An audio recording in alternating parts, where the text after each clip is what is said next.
the story of Brett Ryan. Brett was raised in a successful and large Canadian family.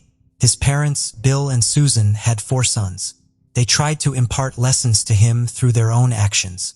Bill had a respected position at the Toronto Star daily newspaper and enjoyed various hobbies such as sports, yoga, and psychology. Similarly, Susan was extremely diligent. She carried the weight of the household, balancing time between her husband and children, while also managing their large home in one of Toronto's most prestigious neighborhoods, without any outside help. Like his older brothers, Brett attended university after high school, always striving to outdo them. To earn extra money, he advertised painting services for Toronto homeowners' houses and fences in a local newspaper. First, things went smoothly. Brett earned his first income, and Susan was proud, often using him as an example to others. However, making money through a part-time job was one thing, but dropping out of university to spend all his time inhaling paint fumes without a proper education was another. After some time in university, Brett decided to leave. For the first couple of years after this decision, Brett still felt confident compared to his older brothers. After a while, when Christopher and Leland graduated and found jobs in their fields, Brett's authority began to fade. Christopher started working for the City of Toronto Transit Commission and Leland, the family artist and designer. Following their studies, they moved out of their parents' home. Brett, to avoid spending part of his earnings on rent, stayed with his father, mother, and younger brother who attended a school for gifted children. With each passing year, Brett grew more desperate due to his mounting debts and his inability to pay them off. He developed depression. By February 7th, when Brett was already 26 years old, his debt had ballooned past $60,000. Although Brett was considered an intelligent individual, he didn't know how to effectively use his mind. He always put on a cheerful face and helped everyone around him. He was a participant in volunteer initiatives. Consequently, no one could fathom the depth of despair within him. Eventually, a fateful moment arrived when nothing could be done. On October 28, 2007, had no work orders for house painting or any other tasks around the house. Orders were always scarce in the fall since everyone typically painted their houses in spring or summer. With winter approaching and no prospects for earnings, there was no time to wait. Brett donned all the old clothes he had in his closet, a hat, a long sweater from his older brother, and a scarf knitted by his mother. This particular scarf was comically long. Brett hadn't worn it before, but now found it useful. He wrapped it around his face, leaving only a narrow slit for his eyes, and headed for the bank located on the outskirts of his neighborhood. Clutching some thick folder, Brett waited for his turn at the bank. When an employee finally summoned him, he approached her and quietly informed her that he had a gun with him. He instructed her to take all the money out of the bank's cash register and give it to him. The girl, shaken with trembling hands, handed him all the cash from the register. Brett then quietly exited the building to avoid drawing the attention of the guards. Once outside, he ran. Upon counting the stolen money, he realized it amounted to just over $1,000. This sum was far from sufficient to clear his debts. He calculated that robbing about 60 banks would be necessary to meet his financial obligations. Despite how improbable that seemed, Brett saw no alternative. In the initial days following the robbery, Brett was consumed with fear that the police might track him down. To avoid detection, he refrained from going home and informed his mother that he had a job in a neighboring town. Instead, he spent nights in his car, cautiously approaching his house periodically to check if any police cars were hidden nearby. Each visit confirmed silence and no signs of pursuit. This reassured Brett that his plan was working. The success of the first robbery led to more, a second, a third, and a fourth. Each time, Brett took precautions to change his appearance by wearing different clothes purchased secondhand or even retrieved from trash and burning them afterward. He also invested in a fake beard from a costume store since bank employees always mentioned his beard in their testimonies. News outlets in Toronto began covering stories about the bearded robber. But despite this notoriety, he never managed to gain substantial amounts through these crimes, the most being just $3,000 per robbery. Brett's hit a snag when police identified his vehicle on surveillance cameras and traced it back to his residence. Lacking solid evidence for an arrest, law enforcement decided simply to monitor him closely. For about 15 days following this new development, Brett refrained from further robberies, even though no more than 3 or 4 days typically passed between crimes before this. His unusual hiatus led some officers to believe they were tailing an innocent person and wasting resources on a dead end. But then fortune turned in favor of law enforcement. Brett left the house, got into a car, and later exited not far from the bank. Wearing a different and unusual outfit, he entered the branch and remained there for some time. Upon leaving, he was immediately apprehended by the police, who announced that the much-discussed bearded robber had finally been caught. Brett had been under investigation for 7 months and was charged with armed robbery. Interestingly, despite having a gun permit, the bearded robber always entered the bank unarmed. He did not even carry a kitchen knife. In total, Brett faced 19 charges and was subsequently imprisoned. Brett and his family filed multiple appeals, which led to only 8 of the 19 counts being upheld. However, Brett didn't stop there. At the first opportunity to apply for parole, he submitted a petition. In it, he requested consideration of his severe depression caused by 2 failed relationships and substantial debt. Additionally, he emphasized that he committed these crimes without intending to harm anyone and without carrying any weapons.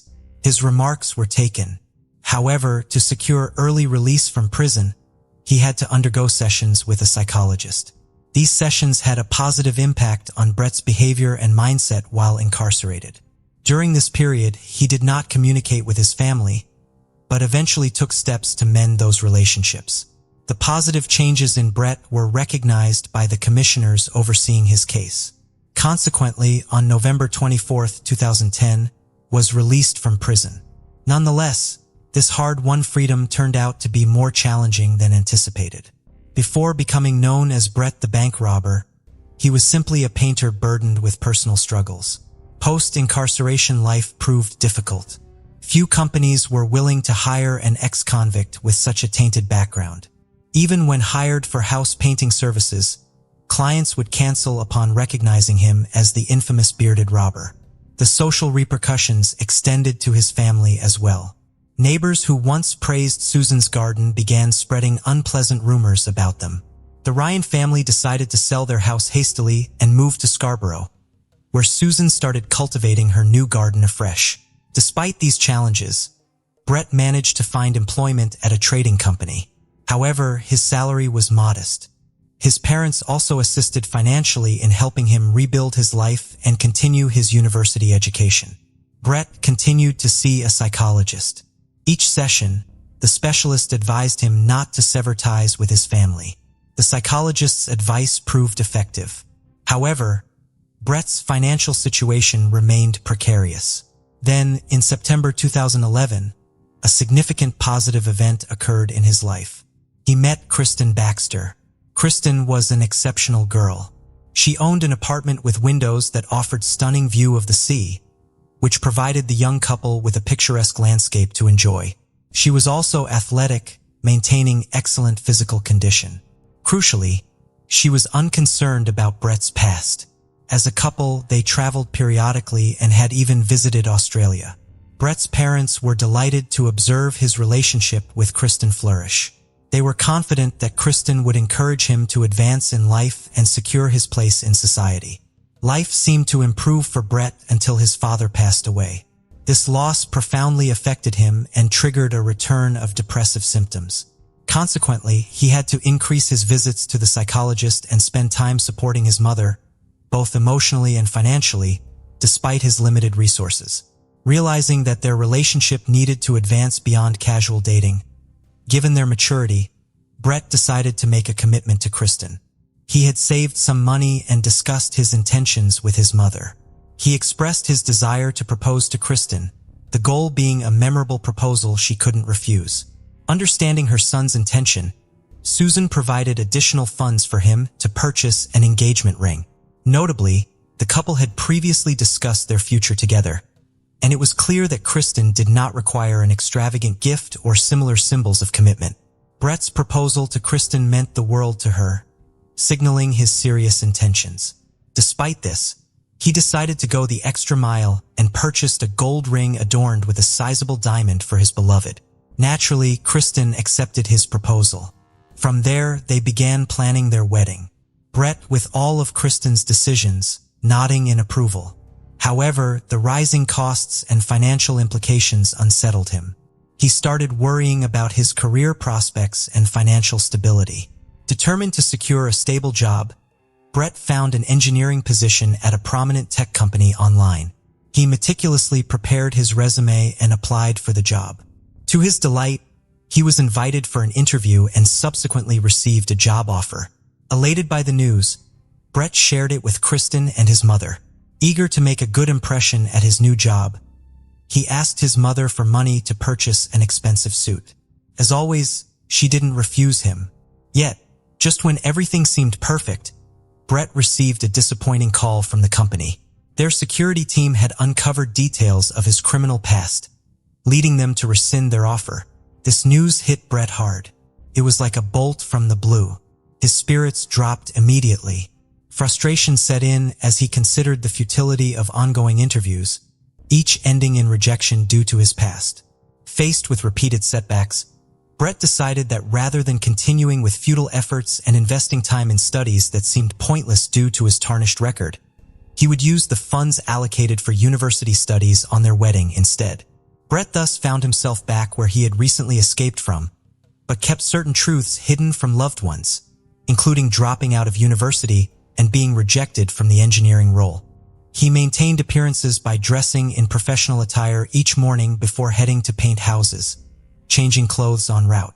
To further sustain this facade among friends and family, Brett frequently updated social media profiles with pictures seemingly originating from an office environment or business events, images sourced off the internet, and would even pretend he's resolving urgent work-related matters during family gatherings by faking phone calls regarding work issues. In September 2016, after a 5-year relationship with Kristen, Brett sought to plan a wedding. He demonstrated a remarkable ability to conceal his true situation, successfully creating the illusion of a stable life. Despite being a common painter, he projected an image of success and prosperity. Brett agreed to rent an expensive restaurant, requiring $100 per guest. The entire Ryan family was thrilled seeing Brett's apparent transformation. A prestigious job, a fancy apartment, and an attractive bride. However, the truth of Brett's deceit was far more complex. With the wedding just a month away, Brett needed funds for the event. He repeatedly borrowed money from his mother until she could no longer assist him financially. Desperate, he even demanded that she seek higher-paying employment. Planning his party for August 0, he invited all his friends and brothers. As the pressure mounted, Brett confided in his counselor about his deceptions. He had been lying to his family for a year about working as an engineer at a technology company. The psychologist expressed deep disappointment and advised Brett to come clean to his mother. Though reluctant, Brett eventually told his mother the truth. Her devastation was profound. She had spent years boasting about her wonderful son. She insisted that Brett also confess everything to Kristen, or she would do it herself. His brothers were already aware of the lies and supported their mother's stance. Unable to face telling Kristen the truth himself, a shocking task after barely managing to reveal it to his mother, Brett found himself in an untenable position as the wedding approached. He knew that informing Kristen would prevent the ceremony and considered if honesty might have been better. Facing pressure from all sides, Brett still couldn't admit the truth to Kristen and feared his mother might do so before long.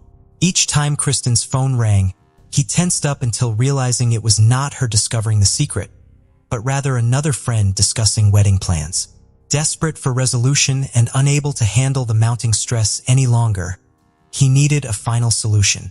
He was forbidden to use firearms, so the boy decided that the best way to carry out his plan was to use a crossbow. Besides, it's quite a silent murder weapon. One of his late father's hobbies was bow shooting in the targets. He taught Brett how to, was good at target shooting, though it was unlikely his late father thought his son would that skill in such manner. Brett bought crossbow and arrows at a sporting goods store and hid it behind the construction debris lying in Susan's garage. At home, He arranged what he thought was an ingenious alibi invention. He tied a spoon to a fan and set the fan on a timer. When the timer went off, the fan turned on, and the spoon moved across the computer keyboard, sending pre-prepared comments to YouTube. From an outsider's perspective, it must have seemed like Brett had spent all day at home watching videos and commenting on them. On the morning of August 25th, dressed in strange clothes that hid his face, left the house through the back door to avoid security cameras, and took a train to his parents' house. His aim was to eliminate anyone who might disrupt his and Kristen's well-being once and for all. Susan was very surprised at her son's unexpected arrival. She had not been feeling well that day, but Brett, despite his mother's condition, began once again to persuade her, and even demand, that she not tell his future wife anything. The mother categorically refused him. Then Brett began to get angry. Susan sensed something wrong seeing her son's mad eyes, and warned him that she had already called Christopher, and he was on his way. Brett went berserk. He ran to the garage to get a crossbow, but found that his anger and adrenaline overflowed him with such force that he couldn't even make a shot. Instead, he bludgeoned his mother with the butt of the gun and finally ensured she was dead by tightening a rope around her neck. After throwing plastic bags over the body, Brett loaded the crossbow with arrows and hid in the bushes, waiting for his brother to arrive. After a while, Christopher arrived and started calling for their mother or brother, but received no response. Only an arrow shot from behind which pierced his neck, causing him to die within minutes. The next victim was Alexander, their youngest brother. As it turns out, Susan had managed to call him too before everything happened. He was also shot in the neck, but either the arrow did not penetrate deeply or it missed vital arteries. Thus, Alexander did not die immediately, but began to scream and call for help. During this time, Leland was in the house sleeping in his room on the 2nd.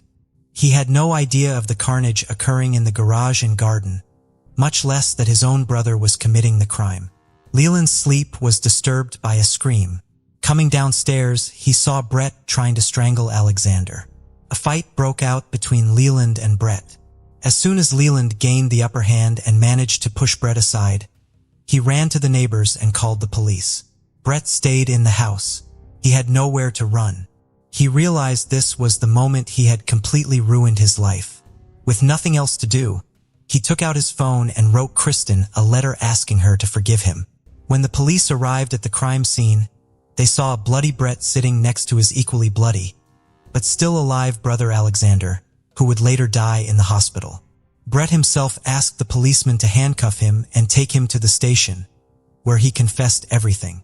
Brett also informed them that his mother's body was hidden under packages in the garage, but it was impossible to help her. At both the police station and later at trial, Brett admitted that he did not intend to kill Susan. His plan was merely to scare her.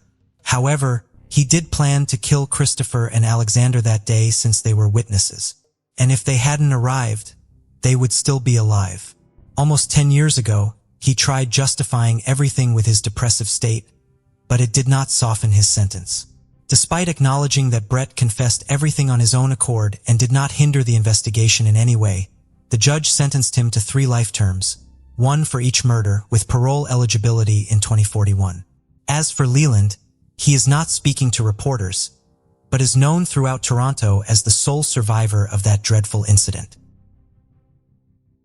The case of Karina Vetrano. The story of Karina Vetrano is both horrifying and baffling. Firstly, nothing seemed amiss on the day of the fateful event. The attack occurred in broad daylight in a fairly populated area. Secondly, her death has critical aspects to it. Thirdly, the investigation and sentencing of the perpetrator raised many questions. On Tuesday, August 2nd, 2016, arranged to meet her father after work to spend time together. Since Miss Vetrano had moved away, family gatherings had become rare because everyone was busy with their own matters. In addition to her commitments, she was balancing 2 jobs. Philip picked up his daughter and took her home. There, the family shared their impressions of the past week. When Karina was about to leave, she asked if her father wanted to go jogging with her, as they often did, covering several miles together. Her father replied that he couldn't this time, due to severe back pain that nothing seemed to alleviate.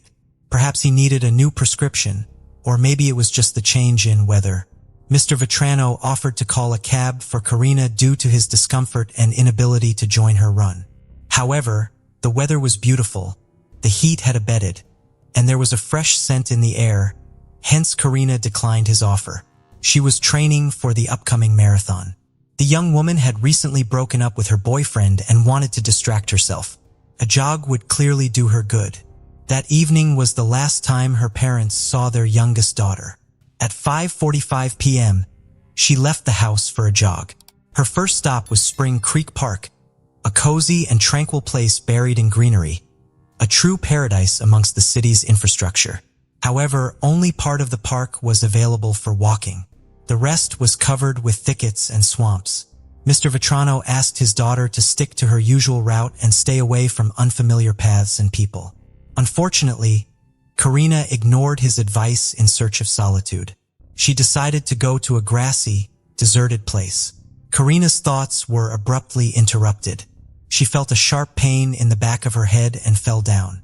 This rash decision cost the young woman her life. A frightening uncertainty entered the Vetrano home. It had been 2 hours since they had said goodbye to their youngest daughter. She should have been home by now, or at least answering the calls of her parents, who were frantically trying to reach her. And she had promised to keep her cell phone with herself. The anxiety was growing. Her father sensed that something was wrong and decided to seek help from his neighbor, the chief of the New York City Police Department. They were on good terms, and the high-ranking official knew that Philip would not make a fuss over nothing.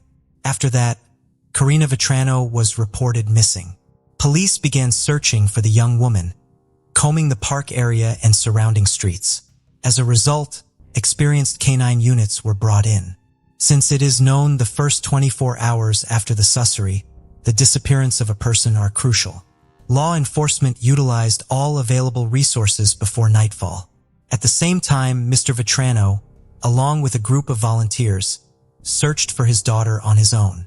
He scoured the park from end to end, combing paths and wading through tall grass, all while making phone calls. As dusk fell, he noticed a light in the grass. As he approached, he recognized Karina's phone. Maybe she lost it and just didn't let them know? Philip approached, headed toward police officers, deciding to continue picking his way through the thicket, stepping into the grass. As he ventured further, Philip stumbled upon something soft, a partially undressed female body lying face down. When he turned it over, a familiar face stared back at him. A desperate scream escaped from his father's chest. It was Karina. She hadn't simply lost her phone as he had initially believed. His little girl didn't answering her phone because life had been cruelly taken from her. The crushing realization of what had transpired overwhelmed Mr. Vetrano. The police, hearing the screaming and yelling, quickly rushed to him. They dragged Philip away from his daughter's body, explaining that it was now a crime scene. They emphasized that anything in the vicinity could be considered evidence and implored him not to touch anything to prevent tampering. On the journey home, Mr. Vetrano was lost in thought, tormented by how to break the news of their daughter's death to his wife. Images of past memories flooded his mind. He recalled vividly how on July 12, 1986, in Queens, their second daughter was born. From an early age, Philip had been proud of Karina. She was obedient and well-mannered. He remembered taking her to school for the first time and how excellently she performed academically. Her strong educational foundation enabled her to earn advanced degrees. Karina graduated from St. John's University with a master's in speech pathology. She always dreamed of aiding children and worked tirelessly with autistic kids. Karina loved traveling and writing and had a passion for sports, especially running, an interest she shared with Philip which brought them closer together. He recalled how closely he scrutinized her suitors out of paternal jealousy. Eager for her to find true love and eventually establish a strong family like his own with Kathy, he hoped for wonderful grandchildren. The return journey felt endless. As they approached the house, Mr. Vetrano paused at the entrance and took a deep breath. Fortunately, he didn't need to explain anything to her. She understood everything from her husband's face. Kathy cried, approached her husband, and hugged him. Soon Karina's relatives and friends learned of the incident. They struggled to recover from the shock. Believing in the sudden death of the young woman was hard, let alone its violent nature. Miss Vetrano had been subjected to a brutal attack. This was the conclusion reached by investigators. At first glance, it was obvious that the woman had resisted. Even in death, her fists remained clenched. Bruises and abrasions were found on her once young and healthy body, and her athletic clothing was torn. The autopsy showed that the back of the victim's skull had been damaged by a blunt object, probably a stone. However, the cause of death was asphyxiation. A clear mark was visible on the woman's neck. The forensic examination also revealed the intimate nature of the crime violence. The experts' findings confirmed the police's initial suspicions. Earth and grass were found under the victim's fingernails, probably in an attempt to free herself from her attacker's grip and escape. Specialists examined her mouth and found teeth knocked out and cracked in places. She had clearly bitten to defend herself. Even the woman's neck was covered with numerous scratches. She was grabbing with her hands, trying to force her attacker to let go of her. Shortly after this tragedy, new information leaked to the media from Princeton, Massachusetts. Another jogger's body was found among tall grass. The woman had apparently also been out for a walk in a secluded place and suffered a similar fate. At first glance, these cases seemed identical, raising questions about another potential serial offender. In the United States, geneticists took charge of the case, tasked with comparing DNA samples collected from the crime scenes. Fortunately, unidentified samples were found on both victims. Contrary to police expectations, the analysis showed no connection between the crimes. It turned out that the DNA samples belonged to different individuals. It's well known that most lethal crimes are committed by someone close to the victim. Thus, police couldn't ignore any possibility. To this end, the victim's father provided his DNA since he was first to discover his daughter's body. Later on, all of her relatives also underwent a DNA test which yielded no matches. Detectives then decided to interview Karina's family and friends to find out if she had any enemies or ill wishes. Turned out there were none. She was respected and loved by everyone. Investigators developed a new theory. Someone acted on base motives upon meeting Karina in a secluded place and attacked her.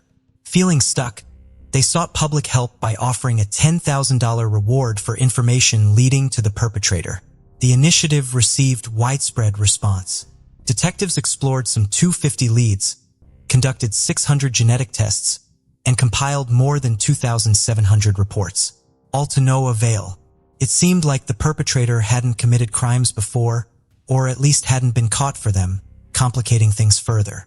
On August 31, 2016, a utility worker approached the police station with significant information at the time of Miss Vetrano's death. He found himself in a restricted area of the park one day. Suddenly, a man emerged from the bushes and took off running in a northerly direction.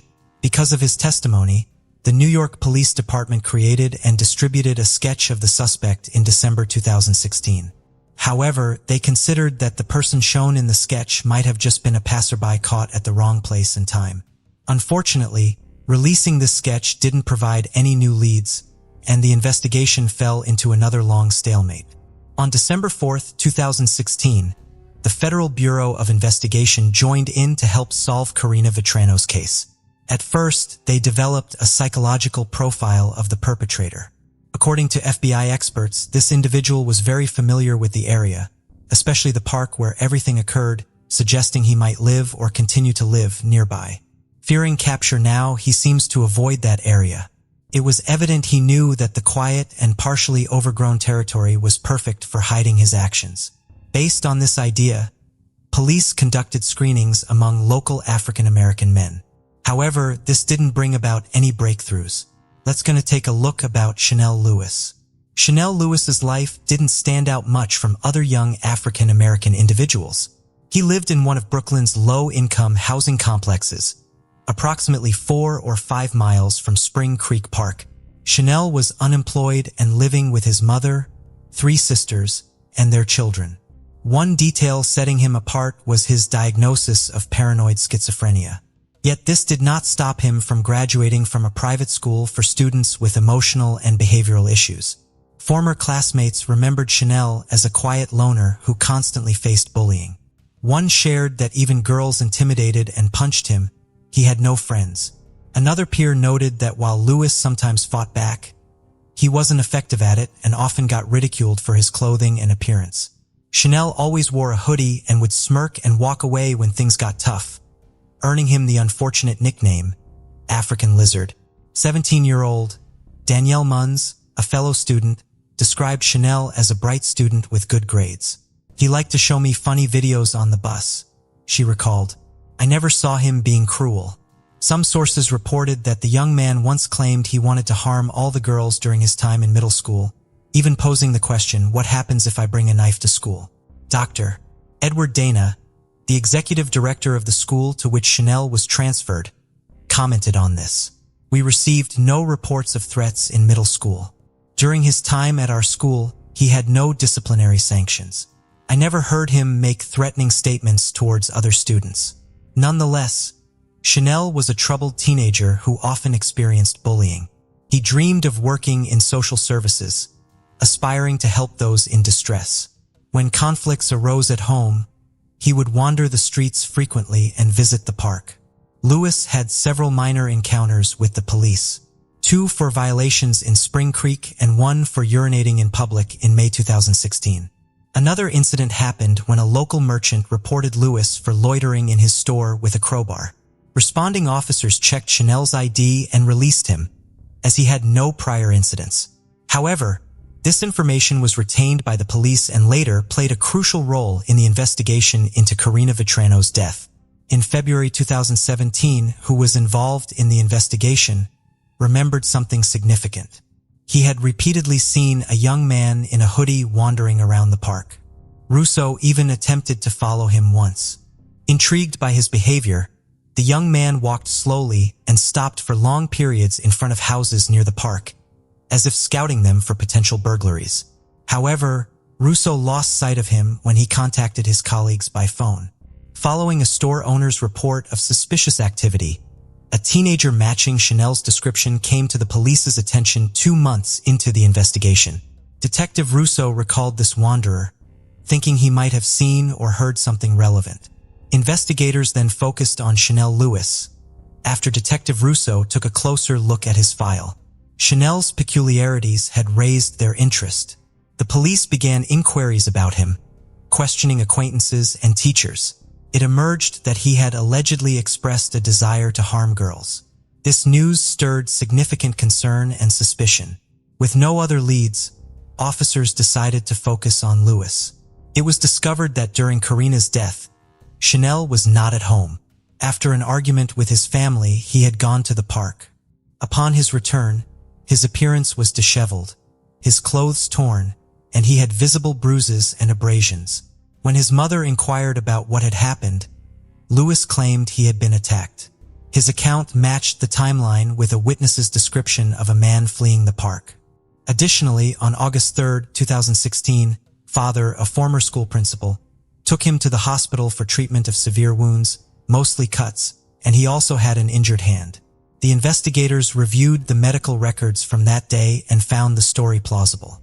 However, they noted similarities between events involving Chanel Lewis and Karina Vetrano. On February 4, 2017, was brought to the police station and voluntarily provided his DNA for analysis. Detectives wondered if a perpetrator would willingly do this.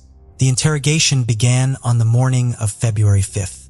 Admitted that he was indeed in the park around 5 p.m. on August 2, 2016, but clarified he was walking on dirt paths, listening to music, not through thickets. He confessed to encountering a young woman jogging with her phone in her hand. When asked by detectives if something happened when he encountered her, Chanel nodded and quietly said yes. I was walking in the park trying to distract myself from a family argument when I met a woman alone. He began again. I decided to follow her. When she passed by me, I grabbed her shoulders and threw her to the ground, then hit her face about 5 times so she couldn't scream. He recalled how his punches knocked out several of her teeth, injuring his own hand in the process, echoing details eerily consistent with earlier evidence they had gathered.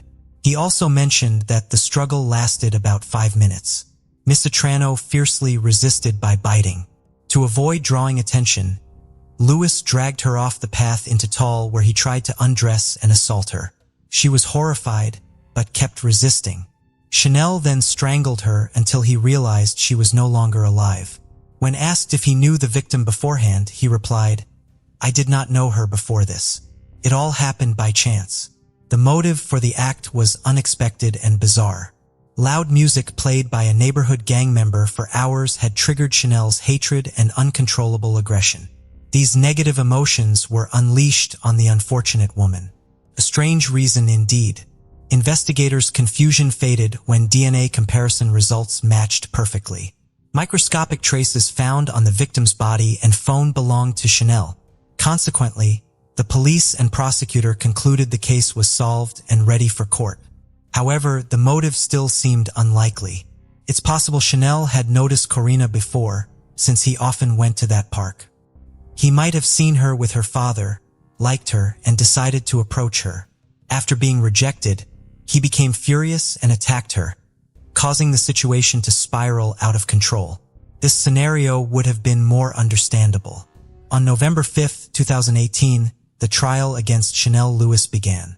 Despite his previous statements to authorities, Lewis pleaded not guilty, a stance echoed by his family denying his involvement in the crime. The prosecution charged Lewis with ending a life and sexual assault, facing him with a sentence ranging from 25 years to life imprisonment. The debate over Lewis's guilt not only unfolded in the courtroom, but also spilled over into the media.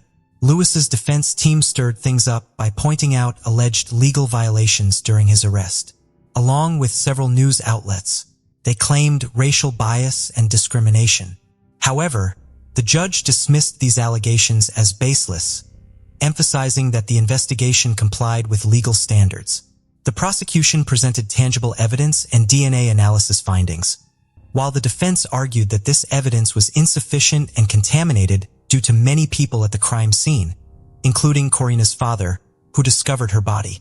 Forensic biologist Linda Rosano stated that odds of the DNA belonging to someone other than Lewis were 1 in 6 trillion.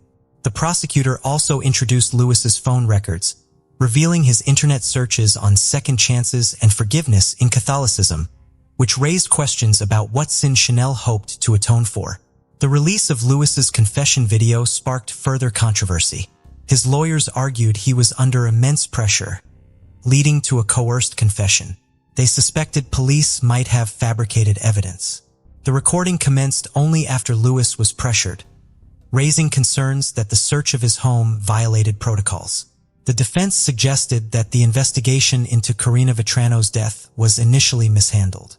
With public pressure mounting for an arrest, they argued Lewis became a scapegoat. The jury was deeply influenced by the defense's compelling arguments. After considering both sides, jurors could not reach a conclusive verdict. On November 21, 2018, the judge declared a mistrial. A retrial was initially scheduled for Jan. 22, 2019, but later postponed to March 2019. Following 5 hours of deliberation during the retrial, Chanel Lewis was ultimately found guilty of Karina Vetrano's death and sentenced to life without parole on July 23, 2019. The defense employed delay tactics by citing an anonymous source to allege misconduct by a juror, suggesting jury pressure and conspiracy. A case that seemed straightforward at first sparked widespread prejudices and fears in society. Karina Vetrano's tragic death affected many, serving as a stark reminder for women to remain vigilant about their safety. Terry Pettit was a bit of a rebel. She held strong opinions and often dragged her friends into trouble in the name of adventure. She rolled her own cigarettes, drank whiskey, and took pride in defying the traditional expectations of what a woman should be. She was also highly intelligent, finishing high school at 16 before enrolling at the University of Alberta. After spending a year studying engineering, Terry switched her focus to the arts. She worked for the college paper, where she met the man who would become her husband, Ron Yakimchuk. Ron, the eldest of 6 children, grew up on a farm outside of Andrew, Alberta. Unlike Terry, Ron was laid back and down to earth, with a keen intellect and a strong set of progressive beliefs. Terry eventually decided to leave school and took a job as a proofreader at the Edmonton Journal. Though she didn't have a college degree, she worked her way up and became a reporter.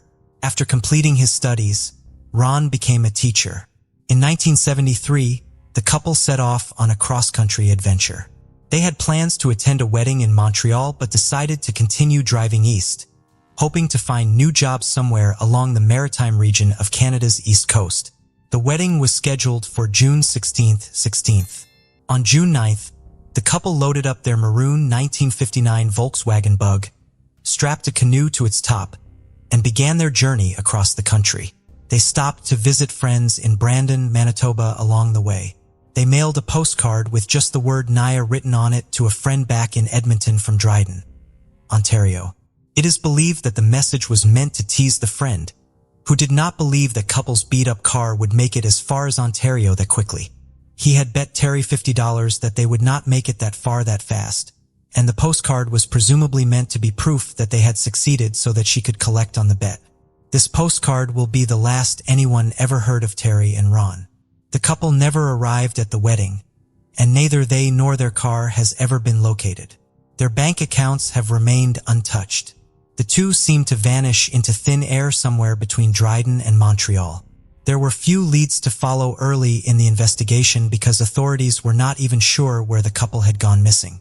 In November 2007, the Edmonton Journal, Terry's old employer, ran a story about the case and a new witness came forward. Vivian McCrory claims that she saw the couple, along with another unknown man, broken down on the side of Highway 69 just outside of Prairie Sound, Ontario in July of 1973. She says she remembered the maroon Volkswagen with an Alberta license plate after all that time had passed because her husband had to slam on his brakes and swerve to avoid hitting it as it was still partially in the southbound lane. According to Vivian, the hood of the car was up as though someone was working on the engine. A small blonde woman and a man about the same height as her were standing by the front of the car, and another man was standing closer to the ditch on the side of the road. She initially thought the man and the woman by the car were the couple because they were standing so close to each other. However, Ron was significantly taller than his wife. It is possible then that this unknown man was standing so close to Terry because he was trying to intimidate her. None of the three people at the scene so much as acknowledged the McCrory's car as it narrowly avoided hitting them. Vivian says she called the police to tell them about the stalled vehicle, but they did not seem interested in the report. The major problem with Vivian's account is the timing. She is positive that she saw the car in July because she and her husband had waited to make their own cross-country drive until after the end of Klondike Days.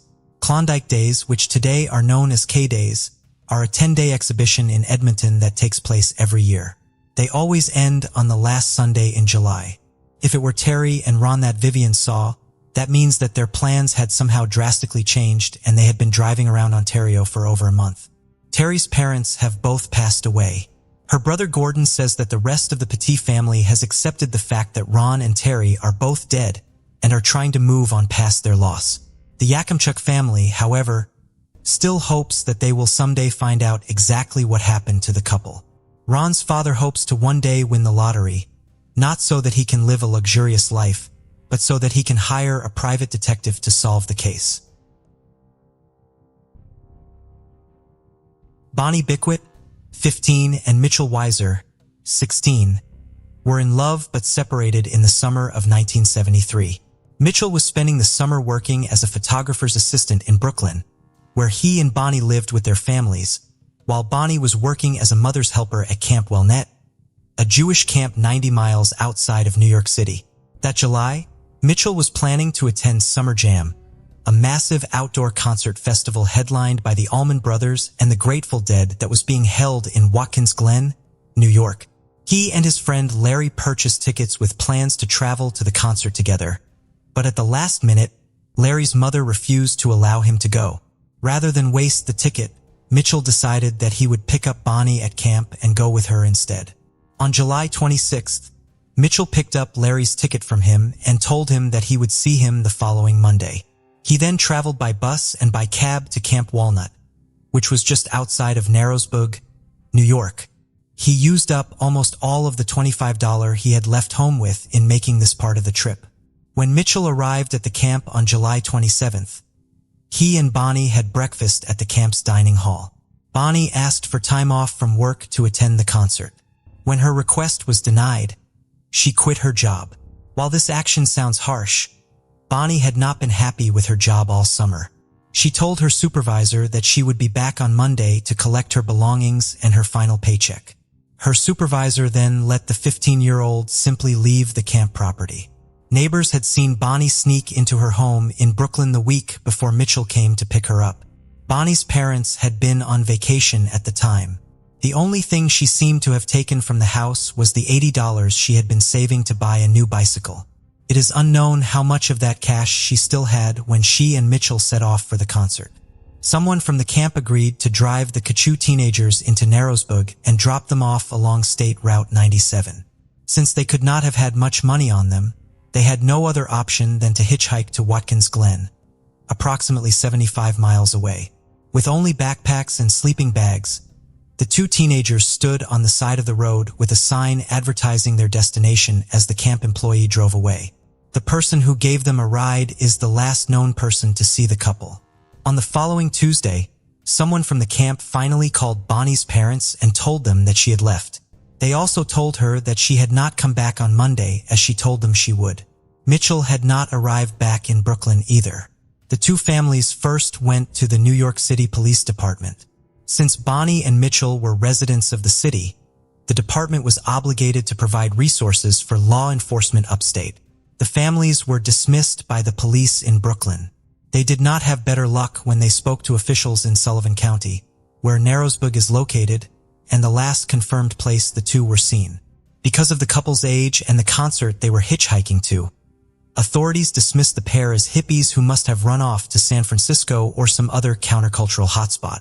It was later revealed during an investigation by journalist Eric Greenberg in 1994 that the lack of concern by the Sullivan County authorities at the time had resulted in the loss of several important documents in the case, including the original missing persons report and Bonnie and Mitchell's dental records. While Bonnie and Mitchell were considered to be very modern by their more traditional parents, they were definitely not hippies. Their most controversial decision in the eyes of their parents appears to have been their choice to become vegetarians. Bonnie's mother did not like that she wore jeans and went without a bra. But these fashion choices do not mean that Bonnie would run away to live some sort of vagabond lifestyle like authorities seem to believe. Bonnie and Mitchell attended John Dewey High School, an experimental school for the academically gifted. They were both very smart and involved at their school and seemed very focused on excelling in their education, a very traditional pursuit. It is true that Bonnie and Mitchell were both dealing with their own stressors at the time they went missing, which some might argue would give them reason to run away. Bonnie was prone to crying fits over her father's health. Her father, Theodore, was suffering from a degenerative neurological condition that eventually left him unable to even leave his home. Mitchell had been hoping to go away for college after graduating high school, but his parents were unable to afford for him to do so, so he was set to attend Brooklyn College instead. While these issues would be difficult for teenagers to work through, they are not the sort of problems that would make them want to run away. Bonnie was worried about losing her father, so it does not make sense for her to cut herself off from him. Mitchell wanted the best education possible, so it does not make sense for someone so concerned about his college education to drop out of high school. The Weisers and the Bequids both insist that running away was not something their children would do, and the circumstances of their lives seem to support their assertions. In February of 1974, with still no sign of their friends, students at John Dewey High held a Valentine's Day themed fundraiser to raise money to fund a search for the couple by Tracers Incorporated. The fundraiser was very successful, but the search was not. In 2000, the classes of 1974 and 1975 collected money to plant a tree and dedicate a plaque to Bonnie and Mitchell. The media coverage of the event, as well as Eric Greenberg's ongoing reporting of the case in the Jewish Week magazine, garnered more interest in the case and more cooperation from investigators at the state and local level. In 2000, Bonnie and Mitchell's case was featured on MSNBC. The show prompted a new witness, Alan Smith, to come forward.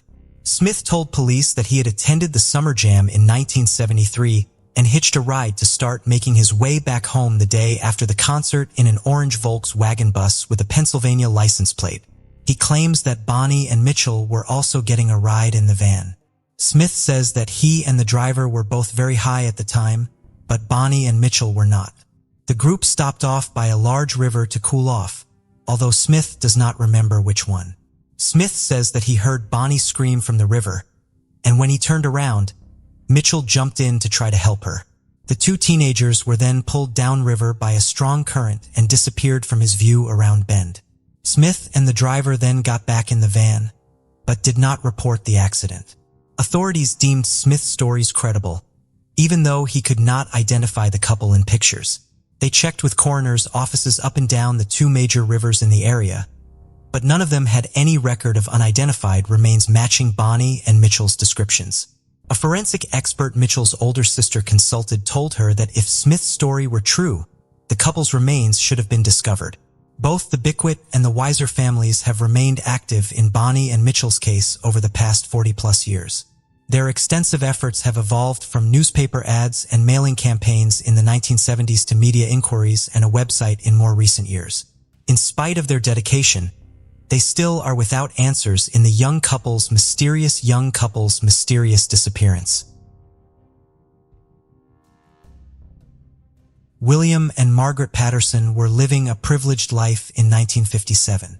The couple had moved to El Paso, Texas from Dallas in 1940 and built up a successful business, the Patterson Photo Supply Company. William also owned a share in a boat business. The couple lived in a nice home on Piedmont Avenue, drove a Cadillac, and owned property in Mexico. In early March, the Pattersons had another couple over to their home for dinner. Cecil Ward and his wife had a nice meal with the Pattersons, and afterwards, Cecil and William went out to the garage to put a coat of acrylic on a boat that William had been building. The following day, William and Margaret stopped in at Cecil's business, the Ward Auto Clinic, to say hello. A few days later, on Wednesday, March 6th, Cecil Ward came into work to find the Pattersons' Cadillac parked in the driveway of the auto clinic. Later in the day, a man named Doyle Kirkland came in and told Cecil Ward to service the Cadillac and repair a problem with its steering wheel. Doyle Kirkland was a manager at Duffy Photo Service, a rival business of Patterson Photo Supply. He was, in spite of this, still a friend of William Patterson. Cecil asked Doyle why he was arranging for service for the Pattersons' Cadillac. Doyle told him that the Pattersons left for a small vacation. This immediately bothered Cecil Ward. The Pattersons had not mentioned a vacation to Cecil or his wife at dinner or the following day at the auto clinic. William Patterson had even made plans with Cecil for later that same week. There was no indication that the Pattersons had plans to leave town. Doyle Kirkland continued to be involved in the Pattersons' affairs that week. On Friday 8th, Cecil called Patterson Photo Supply about having his electric sander returned. He had left it in the garage of the Patterson home and needed it back because one of his employees needed it to complete a job. It was brought into the Ward Auto Clinic by Doyle Kirkland. Doyle claimed to have seen it in the Patterson garage on the night of March 5th while he was helping William work on the boat. The Pattersons still being in El Paso on 5th is confirmed by the last known sighting of them by anyone other than Doyle.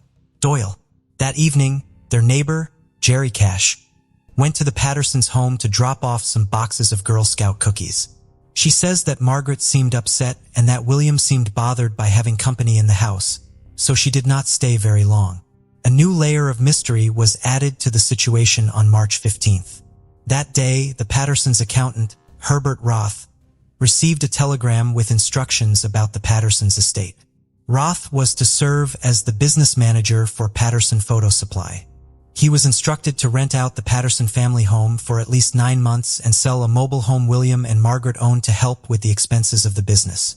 Roth was also told to hire someone to manage the photo supply business in William's absence. That person was supposed to be Doyle Kirkland. The telegram had been called into the Western Union office in Dallas. It had been signed W.H. Patterson. William's middle name was Durrell, so if he did send the telegram, either he forgot his own initials or the Western Union worker made a mistake. Since the telegram had been called in, there is no handwritten original to examine. Herbert Roth followed the instructions in the telegram and had the house prepared for renters. The state of the house did not seem to indicate that the Pattersons had knowingly left home for an extended period of time. The home was in disarray, but the couple's clothes and valuables were still there. There were dinner dishes still in the sink. The Pattersons had clothes, including an expensive fur coat, still at the cleaners, and none of the utilities had been turned off. They continued to receive the newspaper. In spite of all this, the house was still rented out. The final straw that resulted in the police being called about the couple's disappearance came in November in the form of a cat. The Pattersons' 9-year-old orange tabby cat, Tommy, turned back up at the Patterson home and was discovered by the people renting it. Tommy was thin and ragged and had clearly not been taken care of for some time.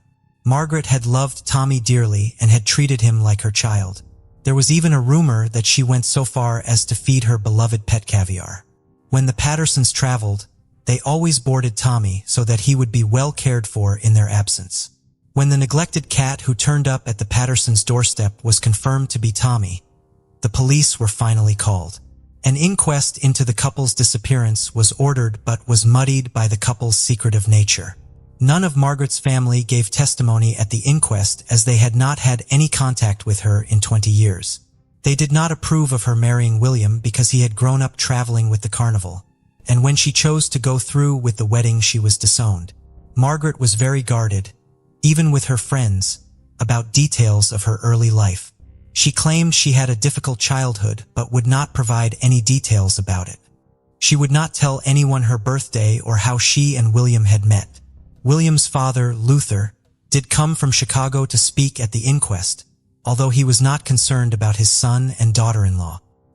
He believed that his son was still a carny at heart and told authorities that he had expected William and Margaret to drop everything to go on the road at some point ever since they had gotten married. After a few years with no sign of them, however, Luther did concede that the couple was probably dead. In the course of the inquest, it was also discovered that William had a mistress, 20-year-old Estefana Arroyo Morfin, who lived in Juarez, Mexico. The Pattersons were declared legally dead in 1964, but their case stalled for decades. In 1984, a new witness came forward. Reynaldo Nanguer had been the caretaker of the Pattersons' home at the time they went missing. At the time, he had also been in the United States illegally. Since he was a U.S. citizen by 1984, he felt comfortable talking to police. He claimed that shortly after the Pattersons went missing, he had found blood in their garage and skin from a human scalp on the propeller of the boat the couple was storing there. Not wanting to be deported if he spoke to police, he had simply cleaned up the blood. He also claimed that he had seen an associate of the Pattersons putting bloody sheets from the house into the trunk of a car, although he could not identify who that associate was. Reynaldo died in a car accident in 1986. Due to the fact that the couple vanished during the Cold War, espionage was tossed around as an explanation for the disappearance, but the theory did not get any real credibility until 2009. That year, El Paso County Sheriff Leo Semenigo told the El Paso Times that he believed William and Margaret had been spies and that they had vanished so abruptly because they had been recalled by whatever foreign government they worked for. He based his belief on a report of William Patterson having been seen photographing nearby Fort Bliss and military shipments on trains on their way there. While answers remain scarce in this case, its influence can still be felt in El Paso. The mysterious disappearance has led to numerous urban legends and rumors. The Pattersons' house on Piedmont is now rumored to be haunted, and over the years the home's new occupants have been startled by numerous teenagers who have been dared to venture onto the property. Since both Margaret and William would be well over 100 years old in 2019, they almost certainly have passed away. No matter what the reason they suddenly vanished in 1957 was. Bernard Ruzens lived in Wolf Lake, Minnesota with his wife, Peggy Parmenter, and their 8-year-old son Brian in 1976. Peggy had first come back to Wolf Lake from North Dakota in 1974 to take care of her ailing mother. Bernard moved there a year later after Peggy's mother passed away. The family lived in the home that Peggy's mother originally owned and had spent a great deal of time remodeling the property. The couple was not very social and their neighbors knew very little about them. While Peggy did use a babysitter for her son, That babysitter described her as being very protective of Brian. Wolf Creek was a small town though, so people were able to take note of the couple's comings and goings to some degree. On April 3, 1976, the couple was seen at the grocery store. At around 4 p.m. the same day, Bernard was seen doing work in his driveway. Just before midnight, a neighbor caught sight of something much more troubling at the couple's home. The house was on fire. The house was completely destroyed in the fire. In the ashes, authorities located the body of 8-year-old Brian. They also found the remains of the family's 2 dogs. They did not, however, find the remains of either Bernard or Peggy. According to the fire marshal, the couple escaped from the blaze. Where the 2 went after leaving the home remains a mystery. Both their cars were in the driveway with the keys inside, they never used their bank account, and they each had a paycheck waiting for them that they never picked up. After the couple's disappearance, it was discovered that despite how they presented themselves as husband and wife, they were not actually legally married. Bernard had never finalized his divorce from his first wife back in Fargo. This of course raised concerns that the pair may have had more serious secrets. Did they have enemies with a motive to abduct them and set their home on fire? The case remains unsolved, although foul play is suspected. Ben Renick was just 29 years old when he was found deceased in his renowned snake breeding facility. Benjamin Blue Birch Renick was born in August 1987 in Missouri. He grew up in the countryside alongside his family. Ben had an older brother, Sam, with whom he shared a very close bond. In 1989, the Renick family moved to a picturesque farmhouse. The boys spent a lot of their time outdoors, and it was then that Ben began to take an interest in snakes. A tragic incident in September 1992 triggered a series of unfortunate events. The family was away when a gas leak occurred, leading to an explosion in their beautiful home. The Renicks were forced to move into a trailer. After some time, Ben's mother, Kim, was diagnosed with stage 4 breast cancer. Despite these hardships, the family overcame them. They were very close-knit and always supported each other in any situation. Recovering from previous tragedies, in 2002, they moved to a new home where a special room was designed for Ben to keep his snakes. In 2009, after a long battle with cancer, Kim passed away. Before her death, she made her sons promise to look after the farm and pass it on to their children. As time went by, Ben's love for snakes knew no bounds, and the young man founded Renick Reptiles, which soon gained recognition. This allowed him to sell snakes worldwide from the United Kingdom to Japan. Breeding snakes became the meaning of his life. He was described as a great breeder who was devoted to his work, caring more about the snakes than the money. The reptile farm bred a multitude of reptilian subspecies, growing and reproducing both the most common species and some of the rarest subspecies on Earth. Ben's reptiles were of immense value. Just a portion of his python collection was valued at over $1 million. Ben was a solitary man who had long aspired to start a. In 2010, at a party, he met a woman named Lindley. Their relationship moved forward quickly. Within weeks, Ben introduced his girlfriend to his brother Sam and Sam's fiancé, Eli. Eli and Lindley had sons from previous relationships, so they found common ground quickly and became friends. Lindley soon became part of the Renick family. The couple began living together. Lindley helped Ben at the snake breeding farm. They were in love and lived as a full family. In March 2012, Lindley gave birth to their daughter Amelia. Ben was thrilled to become a father. However, the happy family life faced challenges again. Frank Renick, Ben's father, encountered significant business troubles. Previously, he had engaged in fraudulent stock transactions to cover medical bills and Kim's treatment expenses. Just a day before the FBI planned to visit the farm, Frank took his own life. Frank's passing halted the investigation. The sons were deeply affected by another parental loss, but managed to pull through by supporting each other. Ben inherited the house and farm, while Sam received an amount of money far exceeding the house's value. Each brother had their own family and children, but this didn't stop them from living as one big family in their parents' home. They lived together harmoniously, with Sam spending his inheritance on repairing the farm without hesitation. Initially, things were fine, but soon financial disputes caused friction between the brothers after their father's death. Ben focused on his business and family and decided to formalize his relationship with Lindley on April 14, 2014. They married, officially adding Lindley as a full-fledged member of the Renick household. Ben and Lindley also opened a second business, a spa named Essentia Spa Inc., but it faced financial difficulties under Lindley's management. Financial issues often led to arguments between them, despite Lindley's hard work being insufficient to cover all salon expenses consistently. At the same time, Sam and his wife faced significant financial challenges. Ben allowed them to sell some of the furniture of the house. Lindley disapproved, leading to a rift between the families. The relationship was irreparably damaged. Ben decided to improve the family's financial situation by arranging to sell some rare reptiles for a significant sum. However, the deal fell through due to a tragedy that occurred on the farm. On June 8, 2017, Lindley walked into one of the farm's barns. There, on the floor in a pool of blood, lay Ben. Lindley called her brother Sam for help and dialed the emergency number.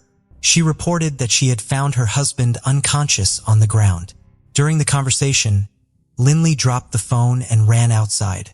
Sam continued the conversation and confirmed that his brother was dead. Sam suggested that a snake might be to blame for what had happened. Montgomery County Sheriff's deputies were called to the snake breeding facility for the first time in a long while.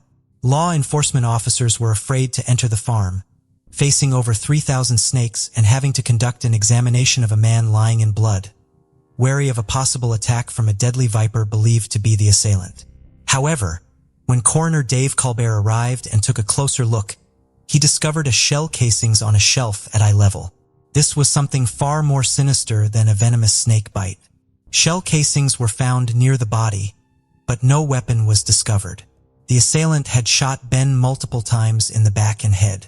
None of the relatives heard shots or saw the attacker.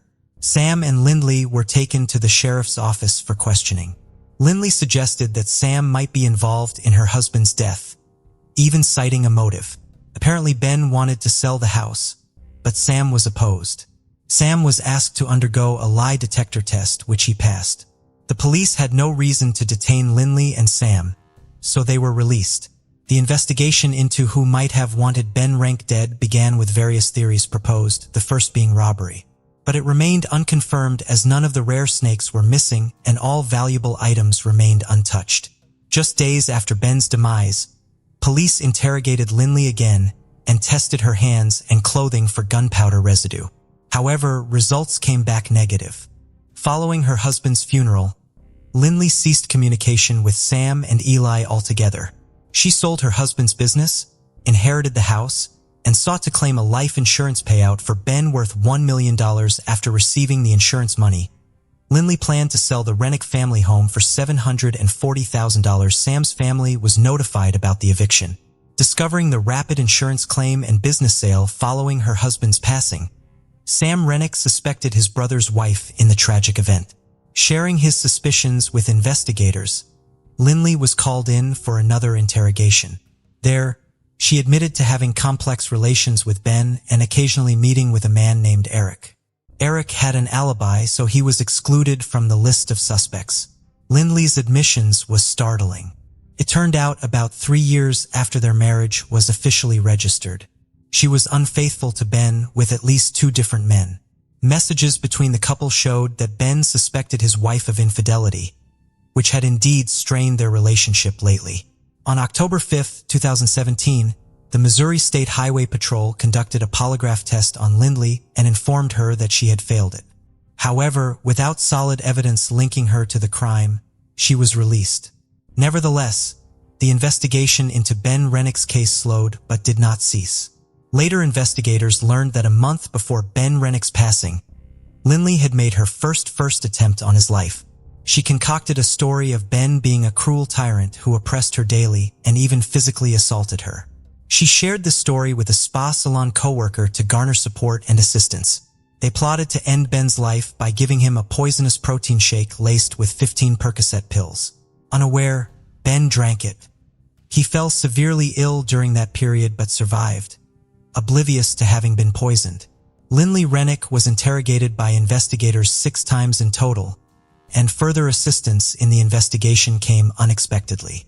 On January 14, 2020, information from a state prison emerged. A witness claimed to know about Ben Renick's death. The witness was Brandon Blackwell. He told Missouri State Highway Patrol investigators that Lindley had shot Ben and conspired with her ex-boyfriend. Brandon mentioned that he had dated Lindley while she was married to Ben. 1.5 years after Ben's death, they had a child together. But by 2019, they had separated. Brandon claimed that Lindley confessed to the act and conspired with her spa salon coworker, Ashley Shore, and another ex-boyfriend, Michael Humphrey. Years after Ben's demise, Lindley Renick and her former boyfriend Michael Humphrey were arrested for his death. However, following their arrest, Lindley and Humphrey pointed fingers at each other. So who really pulled the trigger? According to Michael's testimony on the day of the event, he went to the farm with Lindley, who asked him to pose as a buyer. He put on gloves and was supposed to shoot Ben but couldn't do it. Eventually, Lindley took the gun and shot her husband herself. The investigation into Ben Renick's death continued for 3 long years. On January 16, 2020, arrest warrants were issued for Lindley Renick, Michael Humphrey, and Ashley Shaw. Ashley was offered immunity in exchange for her cooperation and testified against her boss. The former Spurslin employee shared that Lindley had complained about her husband and convinced her to assist in a plan. She claimed that Ben was constantly belittling, demeaning, and even physically harming her. Fearing divorce would lead to Ben gaining custody of her children, Lindley decided to eliminate him. Planning together to poison him with a lethal cocktail during questioning, Lindley and Michael accused each other of Ben's demise. In October 2021, Michael Humphrey faced trial in Aon County. His lawyers hoped that revealing the murder weapon would lead to a second-degree murder charge. Despite possessing the gun, no conclusive DNA evidence was found on it. To lessen his sentence, Michael Humphrey made a deal with the prosecution by disclosing the location of the murder weapon. His cooperation led to a life sentence on a less severe charge of second-degree murder without defense at the trial.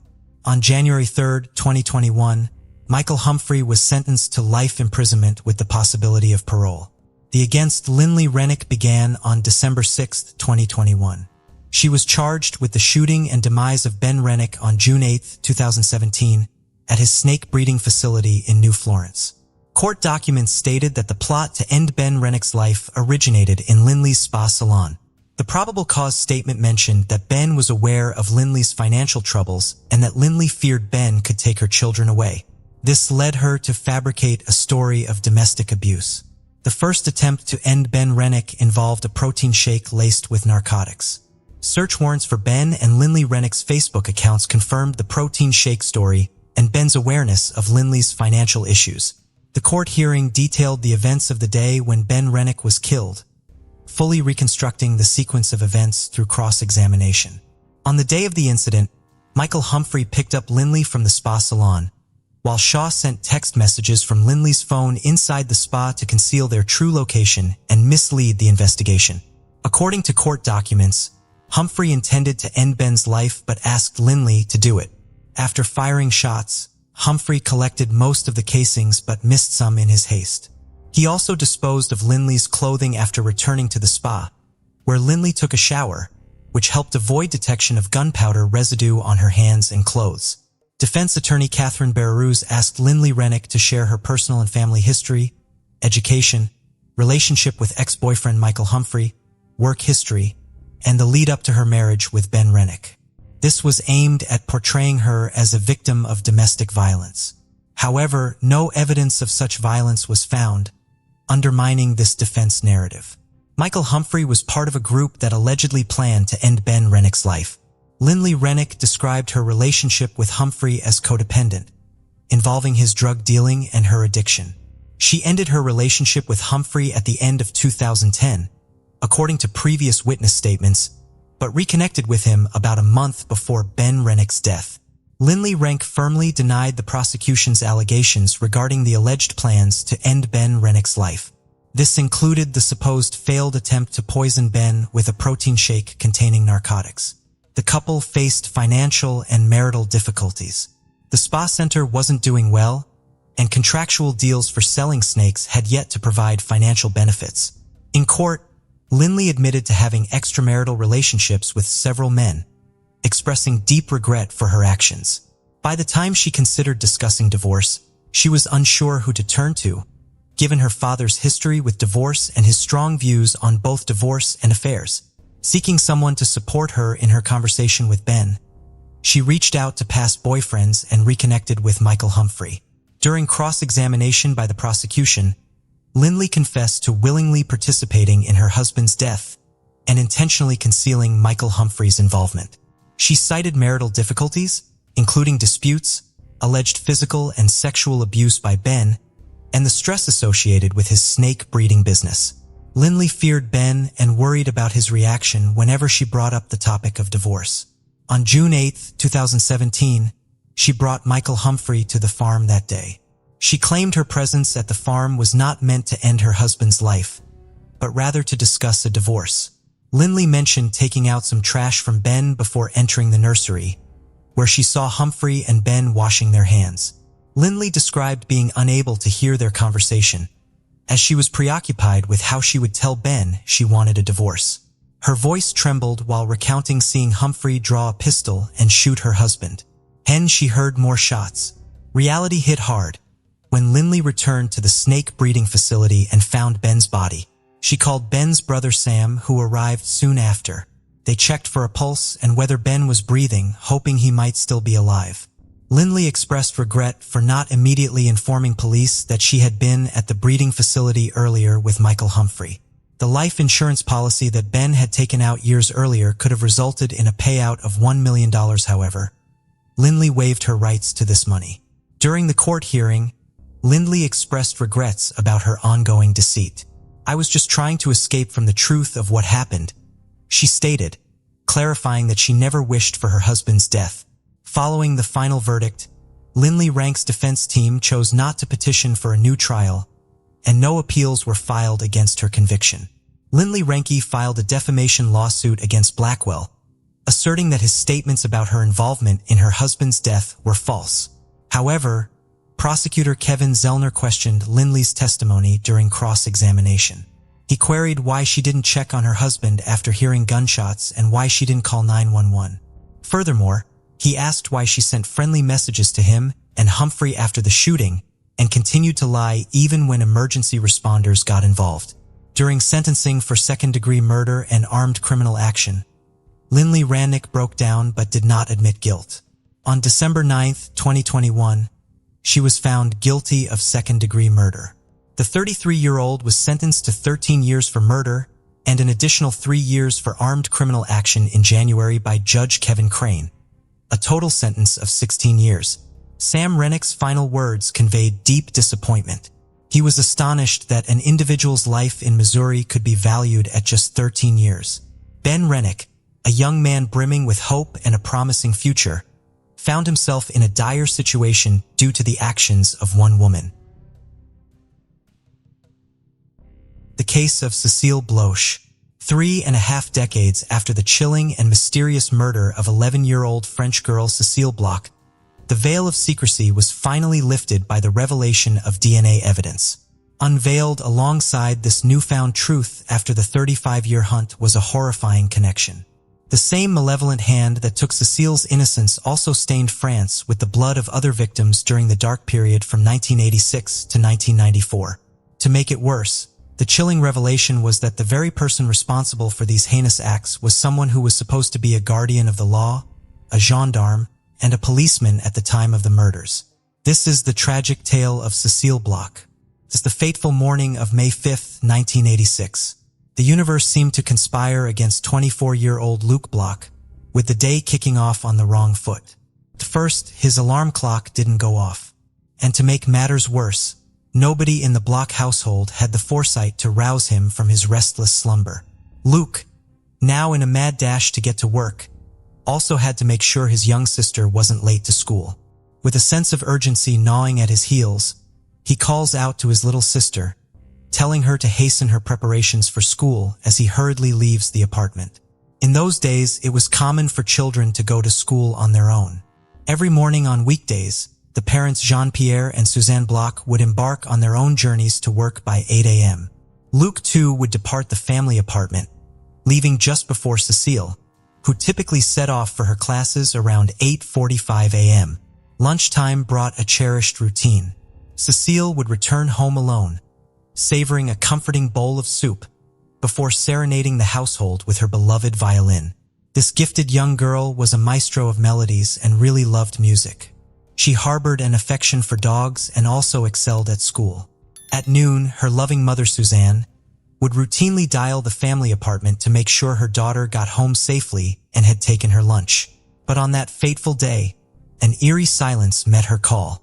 The girl didn't pick up the phone, and this would lead to a horrific revelation that would create many questions of what had truly transpired on this fateful day.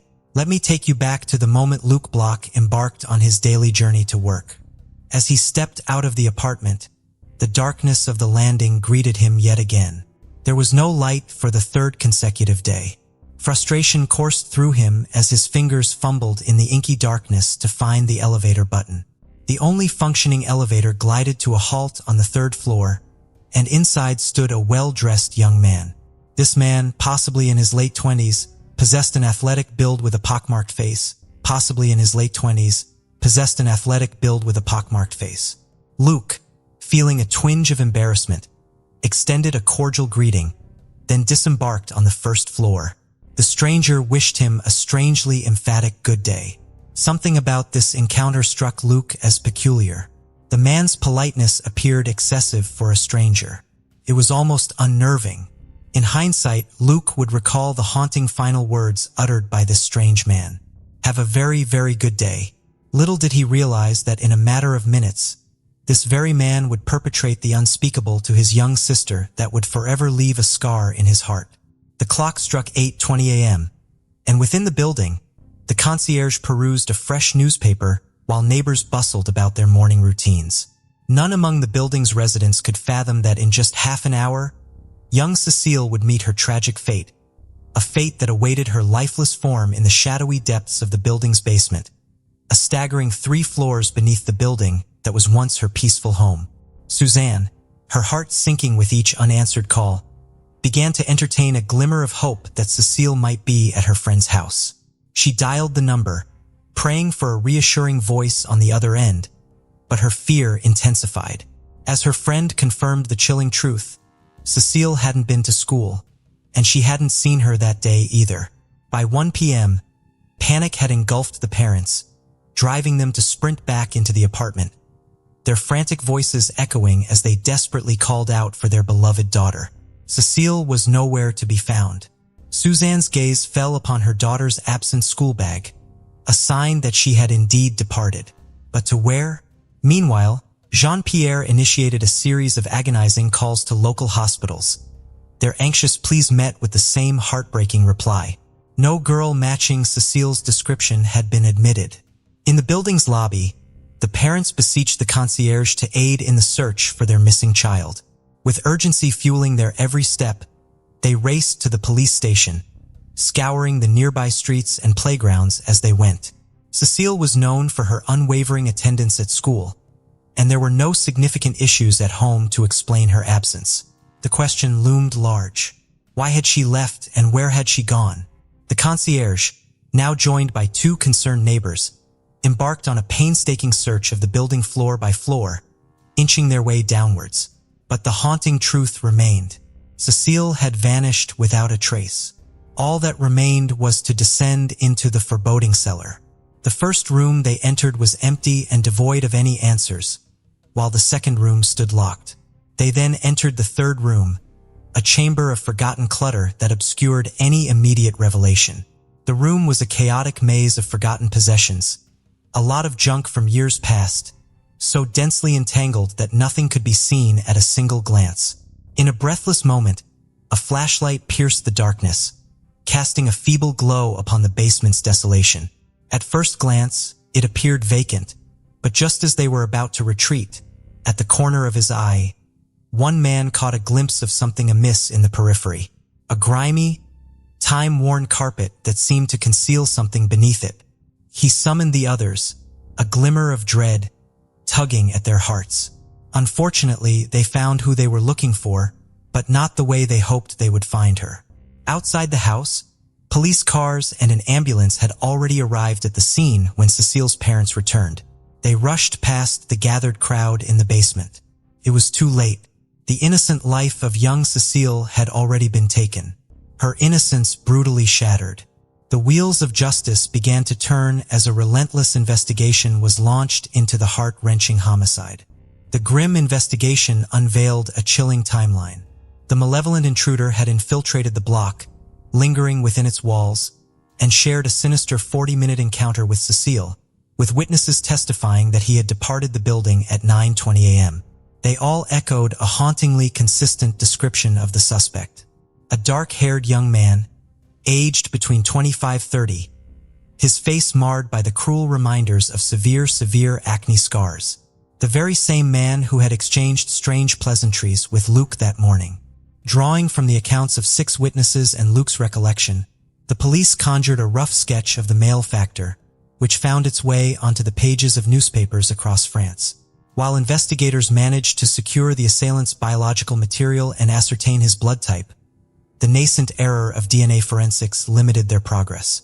The evidence, a tantalizing puzzle piece, remained locked in a cold, waiting silence as the promise of breakthroughs in forensic science beckoned from the shadows. Yet the revelations remained scant, leaving a trail of unanswered questions and a community haunted by uncertainty. Just a month prior, the city had shuddered at the news of a similar predator haunting their midst. A man bearing an uncanny resemblance to the malefactor now under investigation had assaulted an 8-year-old girl in an elevator.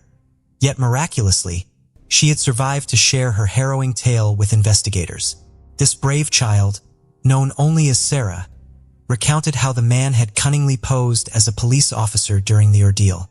What sent shock waves through the community were the eerie parallels emerging in 3 additional sexual assault cases. In these grim chapters, the assailant, employing the same sinister ruse, had targeted a 26-year-old woman and 2 young girls aged 11 and 14. Each victim had fallen prey to his apparent police identification card, and was this a deceitful ploy to gain the trust of unsuspecting victims, or was he actually a police officer? Their suspicions were stoked, not only by the violence inflicted upon his victims, but also by the chillingly calculated tactics he employed. A nagging intuition lingered among investigators, a conviction that this malefactor was no ordinary criminal. Their gut told them he was either a sworn officer or a gendarme, a belief that would later be chillingly confirmed. However, capturing this predator was far from straightforward as he continued to elude the clutches of justice with diabolical cunning. Despite widespread distribution of the sketch to the local population, it proved futile in unmasking the perpetrator. By the close of 1987, a sinister shadow had been cast over a number of crimes, all attributed to this man based on his distinctive appearance and chilling demeanor. The investigation remained in an agonizing deadlock for years, swinging back and forth between closed and reopened status. In a cruel twist of fate, the latest DNA tests conducted in a bid for justice yielded inconclusive results, shrouding the identity of the perpetrator in a veil of impenetrable darkness. Tragically, the parents of the young victim never lived to witness the moment of reckoning. Suzanne met her untimely end in a devastating traffic accident in 1989, while Jean-Pierre departed the world in 2011. Their hearts bore the heavy burden of never knowing the face of the monster who had stolen their beloved Cecile away forever, leaving a haunting legacy of unresolved pain and injustice. The embers of the unresolved mystery began to rekindle, lighting the way for the determined cold case detectives. They uncovered a piece of evidence that sparked a glimmer of hope. The killer, known to drive a white car, had once been a member of the prestigious gendarmerie. His chilling history culminated in a final crime committed near a gendarmerie training center. The techniques he used displayed the unmistakable signs of police and military training. In 2021, the police made a bold move. They called in around 750 former police officers who had worked in the Paris area during the time of the crimes. Among them was the very man who had evaded justice for so long, who was called in for questioning on September 29, 2021. The investigators' goal was clear: to collect the DNA of these suspects, hoping fervently that the murderer might finally be identified among them. The plot took a harrowing twist on September 24th, when a summons landed in the hands of a man, compelling his appearance for questioning on September 29th. The demand extended further, requiring the surrender of a DNA sample. However, in a startling turn of events, the narrative pivoted on September 27th when the man's wife reported him missing. As the clock ticked relentlessly towards the fateful date, the puzzle was far from complete. 2 days later, on September 29, 2021, in a quiet town in the south of France, tragedy struck in the form of a suicide. François Vérove, a 59-year-old man, chose to end his own life, leaving behind a farewell note that laid bare a haunting confession. Among its chilling lines, it read, "I admit being a great criminal who committed unforgivable acts until the end of the 1990s. In a heart-wrenching conclusion, DNA tests revealed the somber truth. The man authorities had hunted relentlessly for years. The pockmarked man, the elusive predator, was unmasked as François Vérove. However, much about his background remained shrouded in mystery. Born on January 22, 1962 in France, he had grown up under the stern gaze of a strict father, a stepmother, and 2 stepsisters. His biological mother had succumbed to the ruthless grip of the flu. In his youth, he had harbored an unsettling fascination with horror movies, perhaps offering a glimpse into the darkness that would later consume him. In 1983, François embarked on a new chapter as he moved to Paris and joined the National Gendarmerie.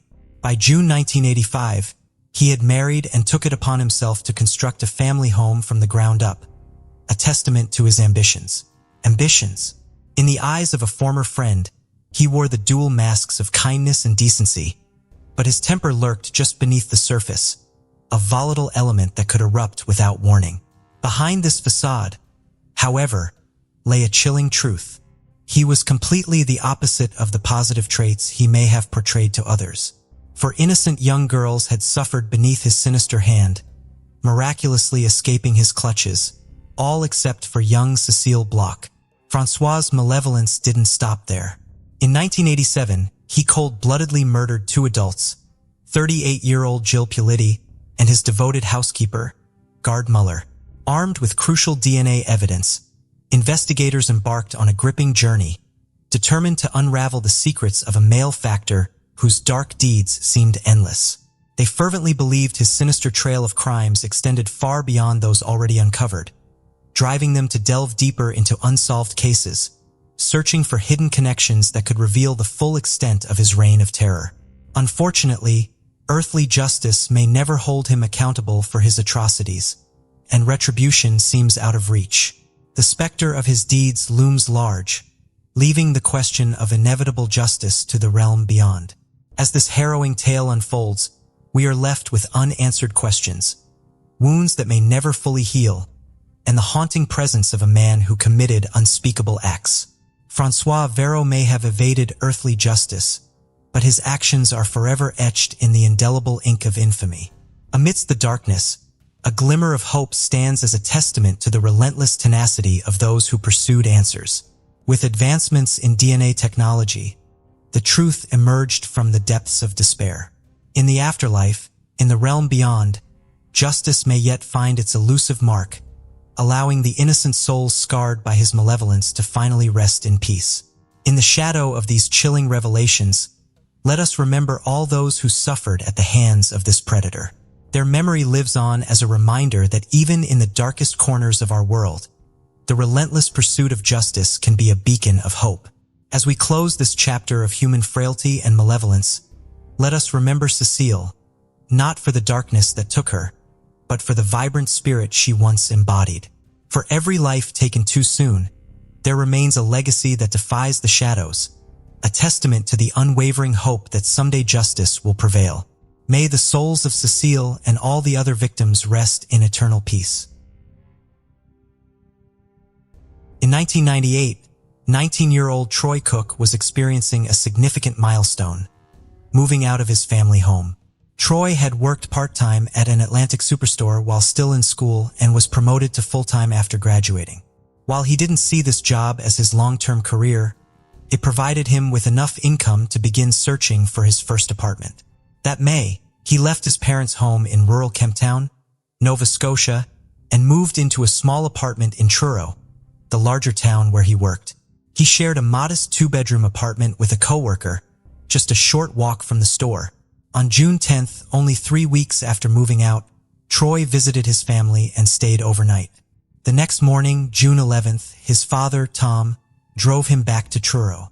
During the ride, they confirmed plans to meet for dinner the following evening. Tom dropped Troy off in front of his apartment but didn't wait to see him enter, as he was in a hurry to drop his car off for service and head to work. About half an hour later, the Atlantic superstore where Troy worked received a phone call. Troy, or someone claiming to be him, told his supervisor that he would not be able to make it in for his shift later that day. The call was strange enough in that Troy was not one to call out of work. While he made enough to pay his bills, he could not afford to miss too many shifts. Troy's supervisor was reasonably sure it was Troy on the phone, but could not be positive because he did sound strange. As such, it could have been someone other than Troy making the call, or Troy was making the call under duress. When Troy did not show up at the restaurant to meet his family for dinner on June 12th, the day after he was last seen, his father began calling Troy's work and several of his friends to try to find him. When he could not locate his son, he contacted authorities to report Troy missing. The mysterious phone call to the Atlantic superstore got even stranger when the call was traced. Authorities determined that it had been made from a phone booth outside of a Tim Hortons in Bible Hill, Nova Scotia. Bible Hill is a suburb of Truro, one that Troy and his father had to drive past on their way to Troy's apartment on the morning of 11th. If Troy needed to be in Bible Hill that morning, it does not make sense that he would let his father drive past the town and then retrace his route to get there after being dropped off in Truro. Furthermore, there would not have been enough time for Troy to have made his way from his apartment in Truro to the Tim Hortons in Bible Hill on foot in between the time he was dropped off and the time the phone call was made. Since Troy's apartment was so close to his job, he had not brought his car with him when he moved into Truro. Either Troy did not make the phone call or some unknown person had to have driven him to the phone booth.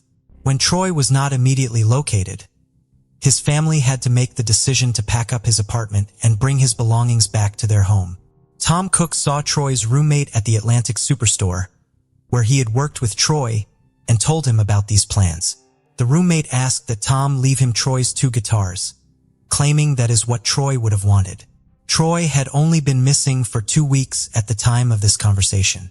Tom did not agree to the insensitive and, quite frankly, suspicious request. Tom Cook has spent the 20 years since Troy vanished dedicated to finding his son. He plastered the Truro area with flyers immediately after Troy went missing and even had one posted in his car so that people could learn about Troy's case wherever he drove. He continues to actively seek out media interviews to keep Troy's case in the public eye. The only real break he has taken from his work came in the spring of 2016 when he had to have surgery and treatment for a brain tumor. The stress and heartbreak of Troy's disappearance ultimately caused Tom and Troy's mother to divorce.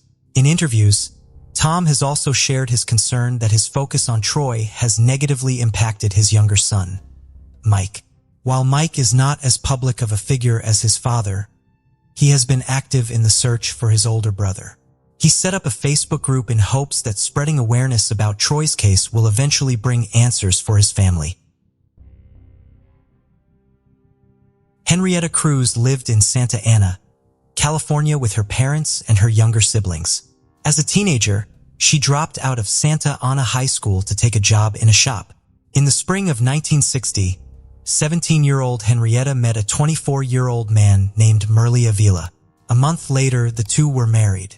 Henrietta and hasty marriage did not seem to remain happy for long. By the summer of 1960, Henrietta's parents stopped hearing from her. When they got a hold of Merle to ask him about their daughter, he told them that 3 months into their marriage, Henrietta had packed up her things and left him. Henrietta's parents reported her missing to the police in the beginning of August. After police began investigating Henrietta's whereabouts, Merle claimed to see her at a park in nearby Long Beach, California on August 20th. A week later, on August 27th, Henrietta's mother received a collect phone call from a woman claiming to be Henrietta.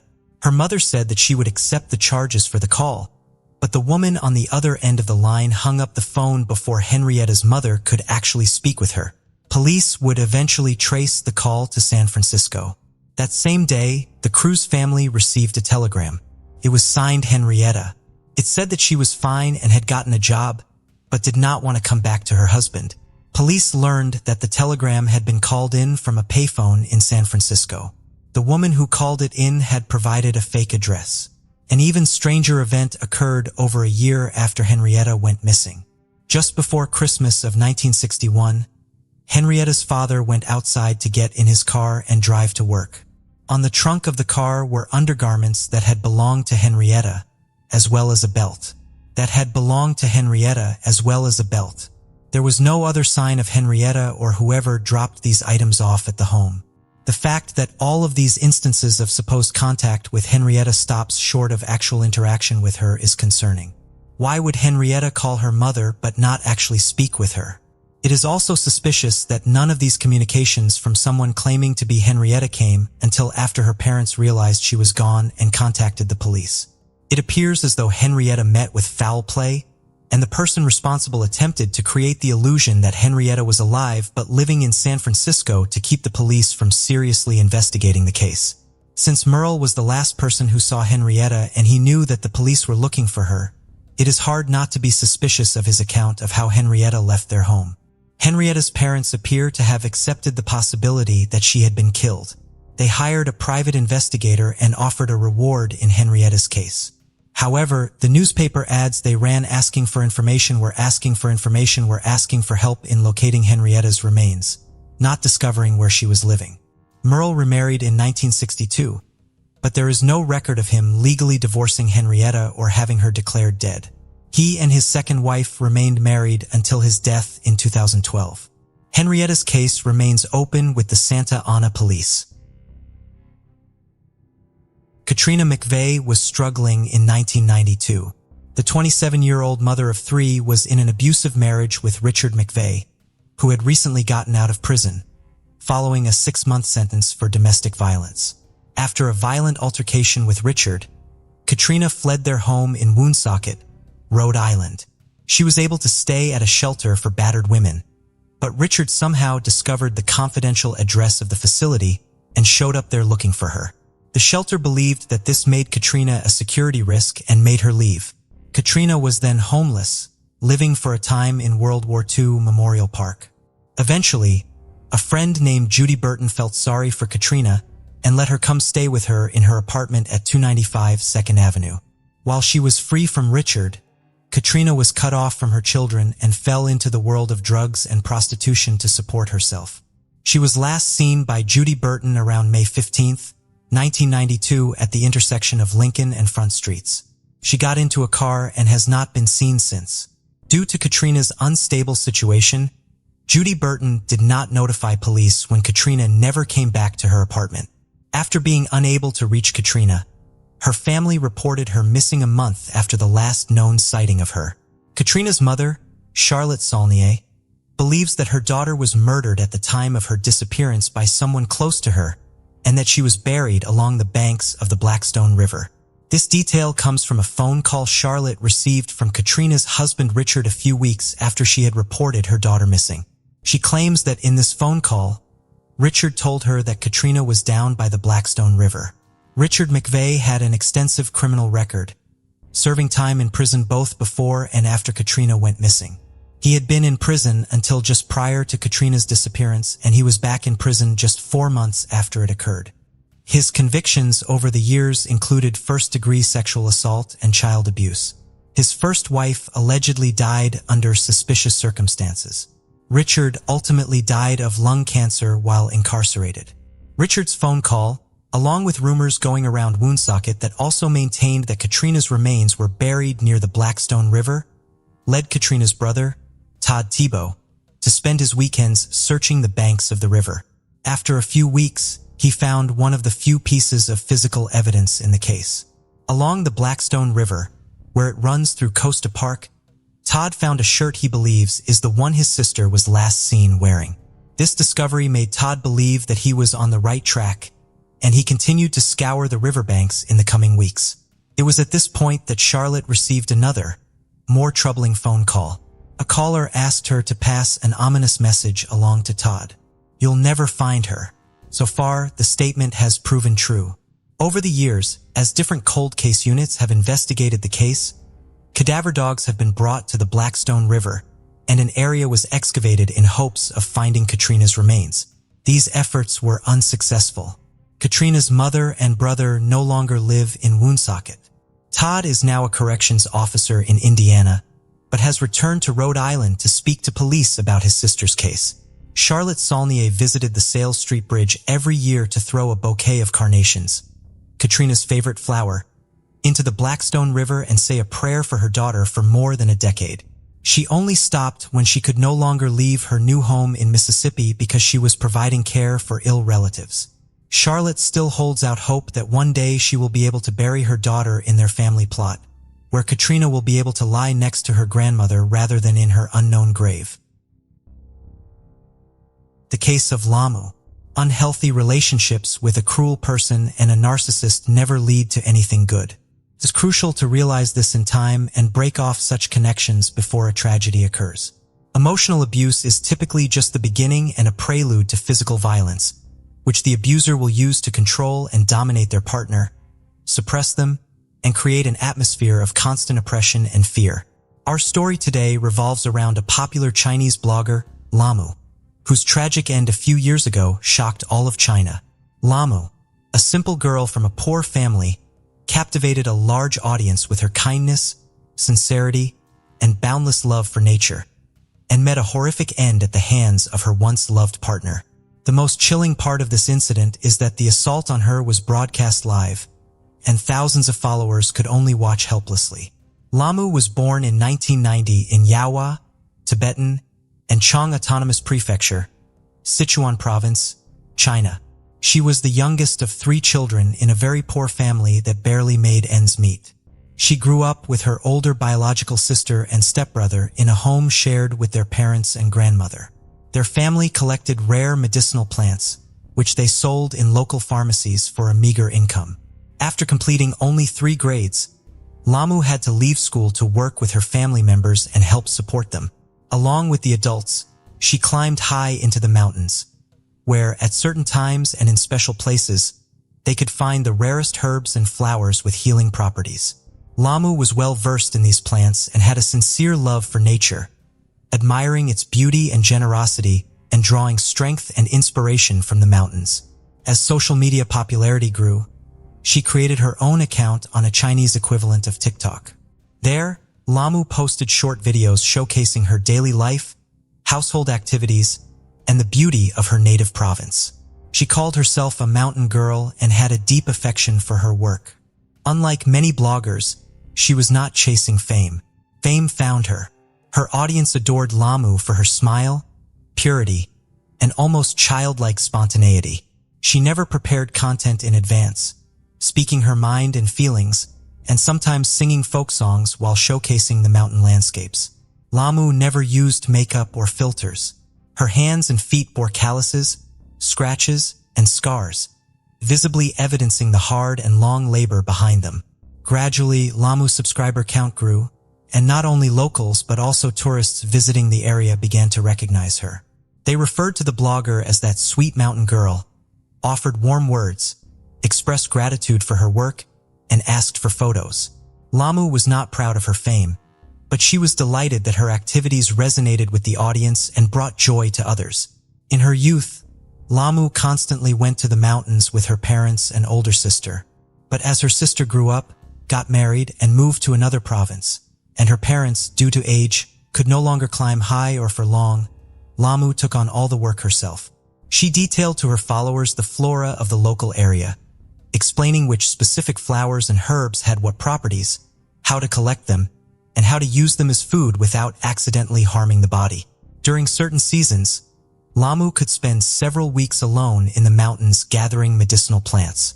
She showed how she set up camps for the night, cooked her meals over a campfire, shared local legends and beliefs, and returned with a large and heavy backpack that seemed to weigh more than she did.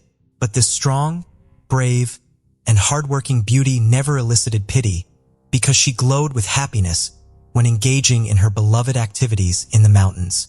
Despite returning tired, worn out, and with bloody calluses, and despite never complaining about her tough fate and hard daily labor, Lamu long avoided one topic.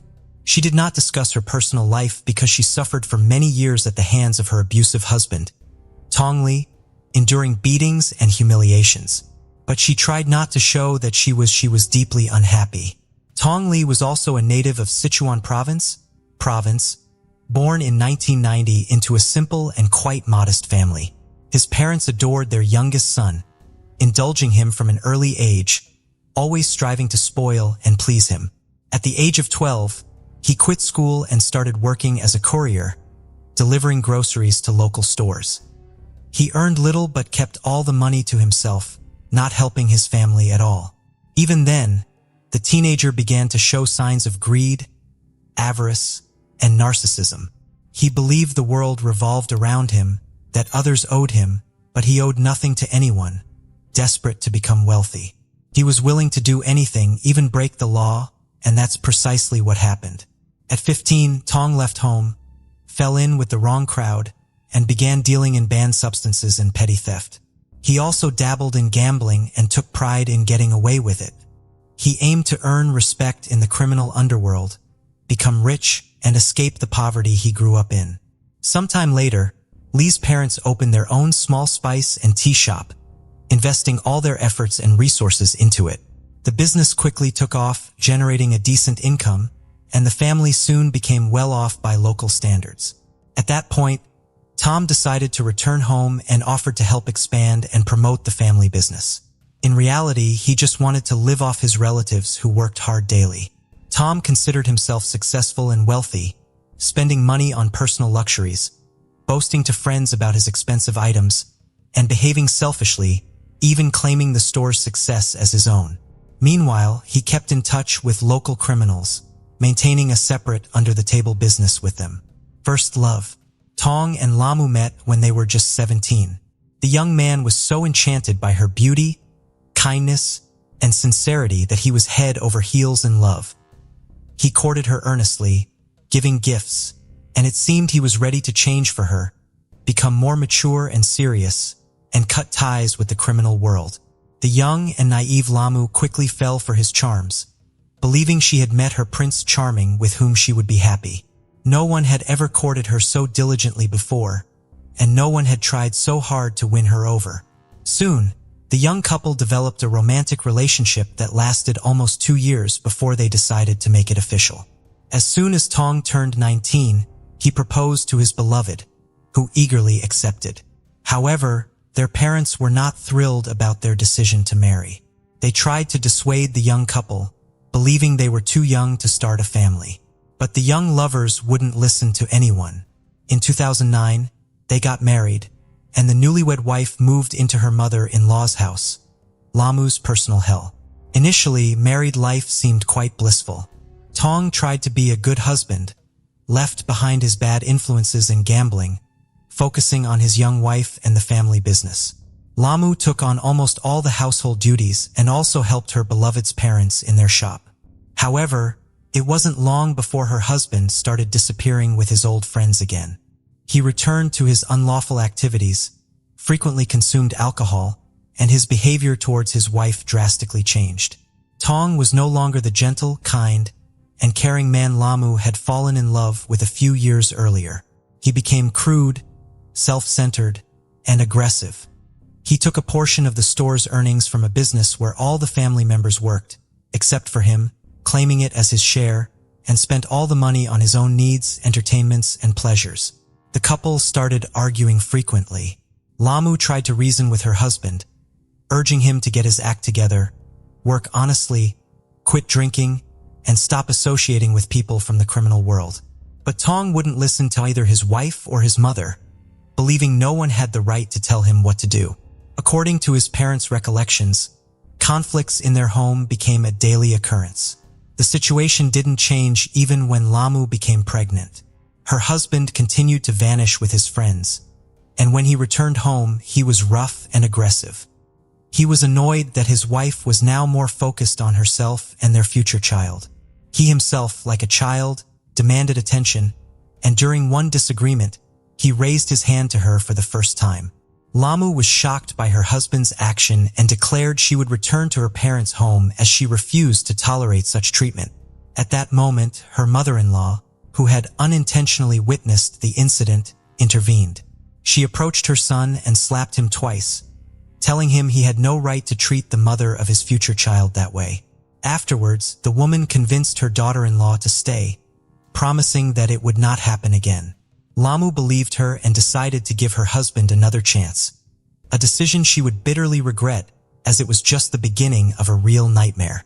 From then on, Tong regularly became physically abusive, only to apologize afterward, crying and begging her not to leave him. Each time, Lamu wanted to believe he had come to his senses and would genuinely change. But the cycle repeated over and over. When she finally decided to leave her husband, he threatened to take their son away and do something terrible to her and her parents. Frightened, the young mother stayed, fearing he would carry out his threats.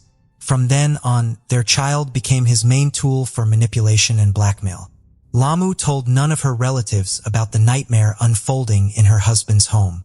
Even her older sister, with whom she had been very close since childhood, suspected nothing. In 2012, after a long and severe illness, Lamu's mother passed away, which was a huge shock for her.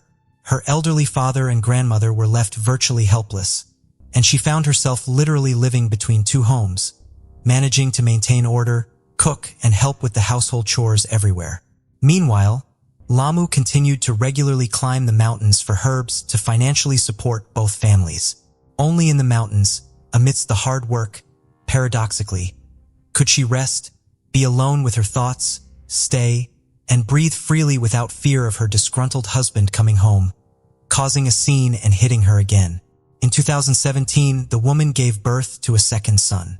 Relations with her husband remained strained, and her mother-in-law had long stopped trying to intervene on her daughter-in-law's behalf, though she took on all the care of the grandchildren when Lamu went to work in the mountains. Around the same time, Lamu created her account on Douyin, Chinese TikTok, where she started posting short videos showcasing the local beauty, discussing various flowers and herbs, their medicinal properties, and how to use them. Engaging with her audience became the outlet Lamu desperately needed to keep from going insane. Sometimes she quietly sang songs for her followers and sometimes danced against the backdrop of mountain ridges.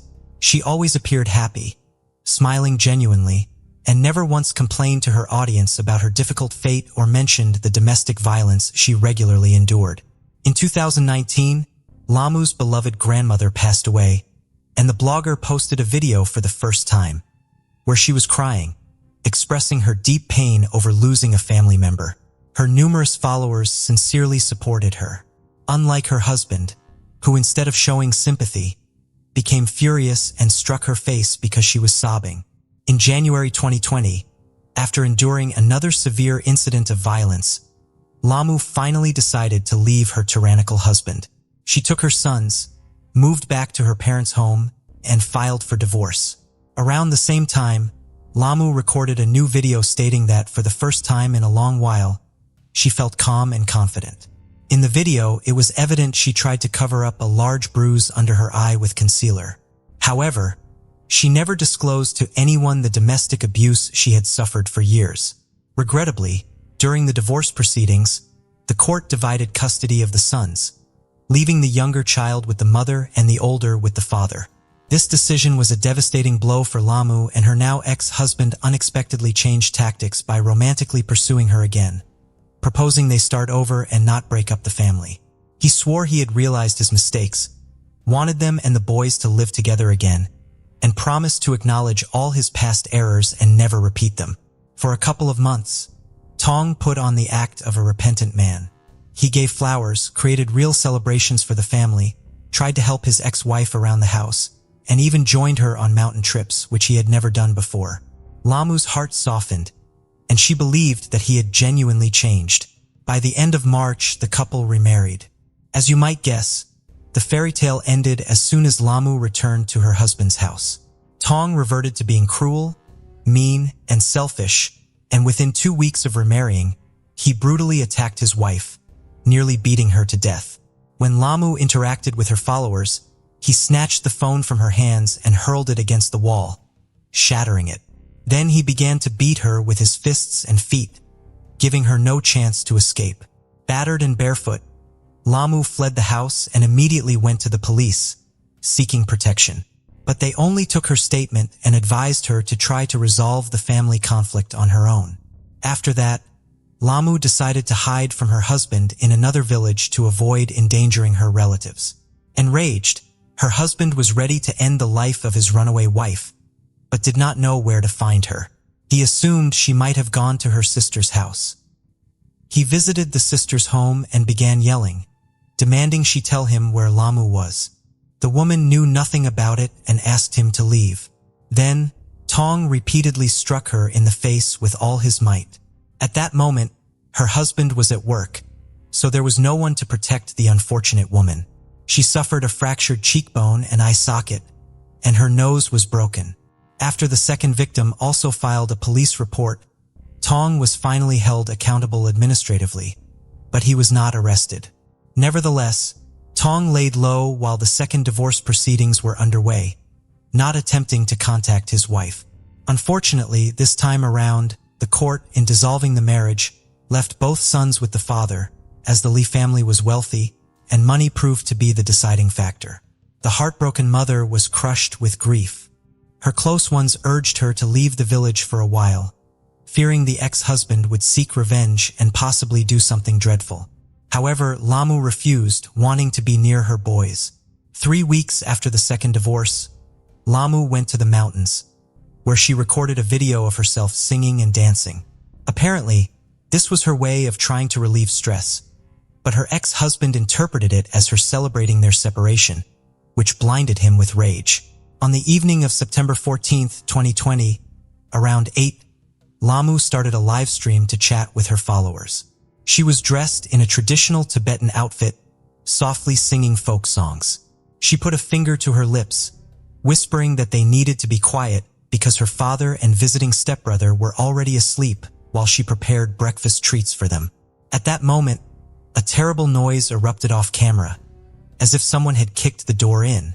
The blogger turned pale, frozen in fear, her eyes wide with horror. She stared at the person entering, then suddenly jumped up, clearly trying to escape. The tripod with her smartphone fell camera down, but the broadcast continued. Viewers could not see what was happening in the room, but could hear everything. Heavy footsteps were heard, followed by the sound of a liquid splashing on the floor and walls. Lamu started screaming for help. Then her father's voice pleaded with the intruder to calm down and put down the knife. Lamu warned her family that the room was doused in gasoline and begged them to save themselves. A sinister silence fell for a few seconds, then the click of a lighter followed by a piercing scream was heard. The broadcast cut off as the crackle of flames spreading through the room intensified. Followers were in disbelief, unwilling to accept that they had witnessed a tragedy, with some even speculating it was a cruel prank. Unfortunately, the worst had occurred. Tong decided to brutally exact revenge on his ex-wife for daring to leave him. He rode a motorcycle to Lamu's house, bringing along a canister of gasoline and a large knife. Through the windows, he saw his ex-wife in the kitchen on the ground floor and kicked the door leading to the room. Tom caught Lamu off guard. She barely understood what was happening before she tried to flee, but he prevented her from escaping. Tom doused Lamu with fuel and wounded her with the knife before setting the house on fire. At that moment, her father and brother ran outside, shouting for neighbors to help, but they did not understand what was happening or the seriousness of the situation. As the flames erupted, her relatives rushed back into the house, but the old wooden beams, burning like torches, collapsed, blocking the entrance. It took firefighters about 2 hours to extinguish the fire. When they entered, they found Lamu in the room, her skin charred black and in places literally melted and stuck to the floor. Incredibly, Lamu was still breathing with a faint pulse detectable. She was immediately rushed to the hospital where doctors were horrified by her condition. Over 90% of her body surface was burned, and her lungs had nearly cooked from the heated air and smoke, but she desperately continued to fight for her life. She was in a deep coma, and her condition was deemed critical. Nevertheless, the city's burn center was prepared to help, but the treatment cost was a staggering 1 million yen, a sum her family could not afford after losing everything in the fire. Then, Lamu's father decided to seek help from her followers. He wrote a letter explaining that her ex-husband had attacked her, attempting to end her life, but she had survived, and doctors held out a slim hope. However, the family simply didn't have the funds for her medical treatment. The letter was posted on her social account, along with a plea from her sister to all compassionate people to help Lamu, providing an account number for donations. The necessary funds for treatment were raised within an hour of the post, and people continued to send money. Lamu was transferred to the burn center, where she received the needed care. Her condition was stabilized, and at one point it even seemed she might recover. However, tragically, after 2 weeks of fighting for her life, her heart could not endure any longer, and she passed away without regaining consciousness. She was only 30 years old. At the trial, Tong's mother desperately defended her son, who had inflicted such cruelty, claiming that he did it out of intense love for his ex-wife and stress from their divorce. Nevertheless, the verdict was severe and just. The court found Lee guilty of deliberate, cruel deprivation of life and sentenced him to death, additionally mandating his family to compensate Lamu's relatives for the property loss due to the house fire. Tom attempted to appeal the verdict several times through appellate motions, but the decision remained unchanged. In July 2022, the sentence was carried out.